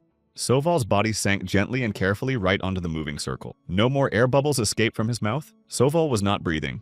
His head snapped back lifelessly, releasing his pendant from beneath his clothes. It fell right onto the circle. Nothing happened for a few seconds, and that would have been the end of Sowol's story if it hadn't been for the pendant his father had left him. Suddenly, the pendant glowed and also began to give off its spiritual energy to the shifting circle. A few more seconds passed and the moving circle activated. Sowol's pendant turned out to be a powerful source of spiritual energy The circle glowed with a beautiful and powerful blue light and engulfed Soval, transporting him out of the demon forest. The circle moved him far away from the demon forest to Liji County of the distant Jiangning country. Soval survived, but he lay unconscious in a warm bed covered with a soft air blanket. He tried with great difficulty to open his eyes. It seemed almost impossible to do so now, so exhausted was he. Soval threw back the blanket he'd been carefully covered with and sat up. The last thing he remembered was coming out of the shifting circle and passing out on some road. After recovering a bit, Soval realized that the amount of his spiritual energy had been greatly reduced. The heavenly gates that had previously been opened to him were now slammed shut. Soval realized that the shifting circle probably lacked his spiritual energy and used hidden power as well. He was now no higher than the 5th stage of Dan's development. He remembered the first master's words that sometimes there could be a deterioration of spiritual development, but his experience and knowledge were with him, so he could quickly reach his previous level. With that out of the way, Soval returned to the real problem. He didn't remember how he'd gotten to this place and had no idea where he was. Suddenly, the front door was ajar. In it appeared a good-naturedly smiling middle-aged man named Chang Bo. He said something and looked at Soval in a friendly manner. Soval didn't understand a word. Whether it was because the man was speaking in a language he didn't know or because he couldn't hear him, the man came closer and asked something else. When he saw the surprised face of Soval, who did not understand him, he realized that he had come from far away. He did not understand Soval's speech either. Changbo thought for a moment. He had heard many languages, but he didn't understand a single word in Soval's speech. Soval, on the other hand, knew the Yongnam language, and it was completely different from this one. It could only mean one thing. Soval had traveled to another country. Changbo rushed out of his seat and ran after the resident's interpreter to understand what Soval was saying. Soval was insanely happy that he had managed to get out of the demon forest after all. Now he had to get used to his new world. A few months had passed since then. He could already speak another language perfectly well. The door to his room opened and Changbo's face appeared, asking if the equipment was ready. Soval nodded and said that he had packed everything, because Hayani's brother had recently visited him and warned him that they would be leaving soon. Together with Changbo, they went out into the city. He marveled at how quickly Soval had learned their language. Soval replied that Changbo and brother Hayani had helped him a lot. They looked out over the main square and Soval asked why the elder had such a large escort. Clearly something was going on. Bo noted with a chuckle that he didn't know the news at all. Bo then explained to Sol that the head of their county, Lord Elder, was not feeling well. The younger lady Zhu Geryong decided to go to the market of Wenshu Mountain to get some herbs. Sol was generally surprised by the fact that he bought herbs at the market, but he decided to ask only why the mistress had not chosen a closer market. Bo switched to a whisper. He quietly told Sol that there were rumors that the Celestials themselves had opened a market on Wenshu Mountain. Sol widened his eyes. He asked Bo carefully if he had understood him correctly. It was hard to believe that the Celestials were trading in the marketplace. Meanwhile, the younger lady's delegation had already set out. They walked along the Highland Road. Junior Miss Zhu Geryong opened the window of her carriage and asked the delegation leader how long it would take them to get to Wenshu Market. He replied that it would take about 2 days. The lady was sad and exhausted. She asked quietly if they would really meet the Celestials there, for it was a long journey, and she did not want to be disappointed. The elderly leader smiled good-naturedly and said that the Celestials there were of course of a lower level, and even ordinary poor people could bargain with them. He added that he had been there before. He was sure there would be medicinal herbs that would cure Lord Elder. And so 2 days of the road passed. The delegation finally reached their destination. Wenshu Market stretched before their eyes. Changbo hurriedly walked behind the younger mistress. He was carrying a large box in his hands. Zhu Geryong turned to him and sternly asked him if he had forgotten anything. He replied that this was his life's work, so he couldn't be careless. The lady noted that he knew herbs better than anyone else and told him to be careful and find something useful. Bo was already starting to look at the merchandise. He was visibly worried. After all, most of the herbs here were unfamiliar to him. Sowol, who was watching, understood why. These were spiritual herbs unknown to ordinary people. Bo went to the younger mistress and told her everything, asking what they should do. She replied seriously that they could not return empty-handed. Her father's condition was getting worse. She went to the first counter she saw and asked the Celestial what the herbs he was selling were for and what effect they had. He looked at her haughtily. Bo whispered to Soval that things must be bad if the lady herself was involved in the matter. He wondered if the Celestials would make a deal with her. The Celestial folded his arms and looked down on them. He assumed that they were all laymen. Zhu Geryong didn't know what that meant. He explained that laymen are ordinary people who cannot step onto the path of immortality. Garion looked at the gray-haired Celestial and seriously asked if the fact that she was a laywoman would be a problem in making a deal. The Celestial laughed and said that since it was their first time here today, he would be patient and answer all her questions. He noticed that even if the market was opened by the Celestials, the point is the same. This is where they exchange things they want to get, and asked Garion to answer that she was looking for it. She was very happy about the question and immediately said that she needed healing herbs that would cure the disease that every day takes away her father's strength. The Celestial advised her to take bitter ginseng. He said it wouldn't bring back spiritual power, but it was very good for her health. Mrs. Garyong was genuinely excited about the healing herb and asked if it could heal a layman. He said that the healing herbs of layman could not compare to it. The Celestial appreciated Ju Garyong's sincerity and was willing to give her the ginseng for just one lower-level spiritual stone. Junior Mistress rounded her eyes. She had no idea what this spirit stone was. Sobol thought that the Celestial was indeed very patient. He really hoped Garyon wouldn't make a scene here. She turned to Bo and asked him to bring the box. Opening the box, she showed the contents to the Celestial and offered him the bars of gold that lay there instead of the spirit stone. And if that wasn't enough for him, she was willing to pay more. He looked at her with some sympathy as if she were a child. He said that he had already told her what he wanted.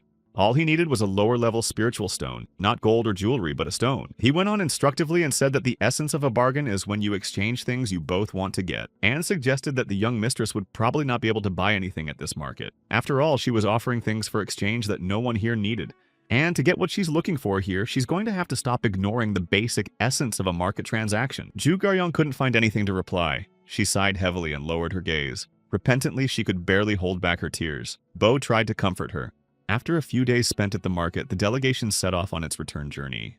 Garyong sat on the floor of her carriage and wept bitterly in despair. She had spent several days and still could not get anything at the market. Sobol and Bo walked beside the carriage, and they could clearly hear Mistress sobbing. Bo noted that she was clearly upset. She had tried for 3 days to please the Celestials, but had not received a blade of grass. Saul was satisfied that he had been able to find out the prices at the market and get some spirit herb. Sobol was pleased that he had been able to find out the market prices and get some spiritual herbs. Bo lowered his head and said sadly that the master's condition was getting worse every day. He was afraid that something bad might happen soon. Sobol said with feigned surprise that such pessimism didn't sound like Bo. Their elder had done many good things and would surely get back on his feet soon. Bo hoped so. Soval looked at him confidently and told him not to hesitate. That's the way it's going to be, it will. At this time, there were 2 alchemists hiding in the thickets of the forest near the road. They had been following the Garyong delegation for days to attack them. They chose a place where there would be no other alchemists so that they wouldn't make a fuss and disturb them. They wanted to kill everyone and take the treasure. Bo and Soul heard some disturbing sounds and turned around at the same time to see what was wrong. The ground near the delegation's guards suddenly erupted in panic and confusion. There were shouts of an attack on the delegation. The guards took up defensive lines and adopted battle stations. The head of the guard commanded everyone to be alert and ready for an attack. 2 male silhouettes appeared in the air right in front of them. They hovered above them in the sky and asked who they were going to make such a fuss for. The guards lifted their heads up and stared at them in admiration. One of the alchemists smiled evilly. He looked angrily at everyone around him and said that they shouldn't bother.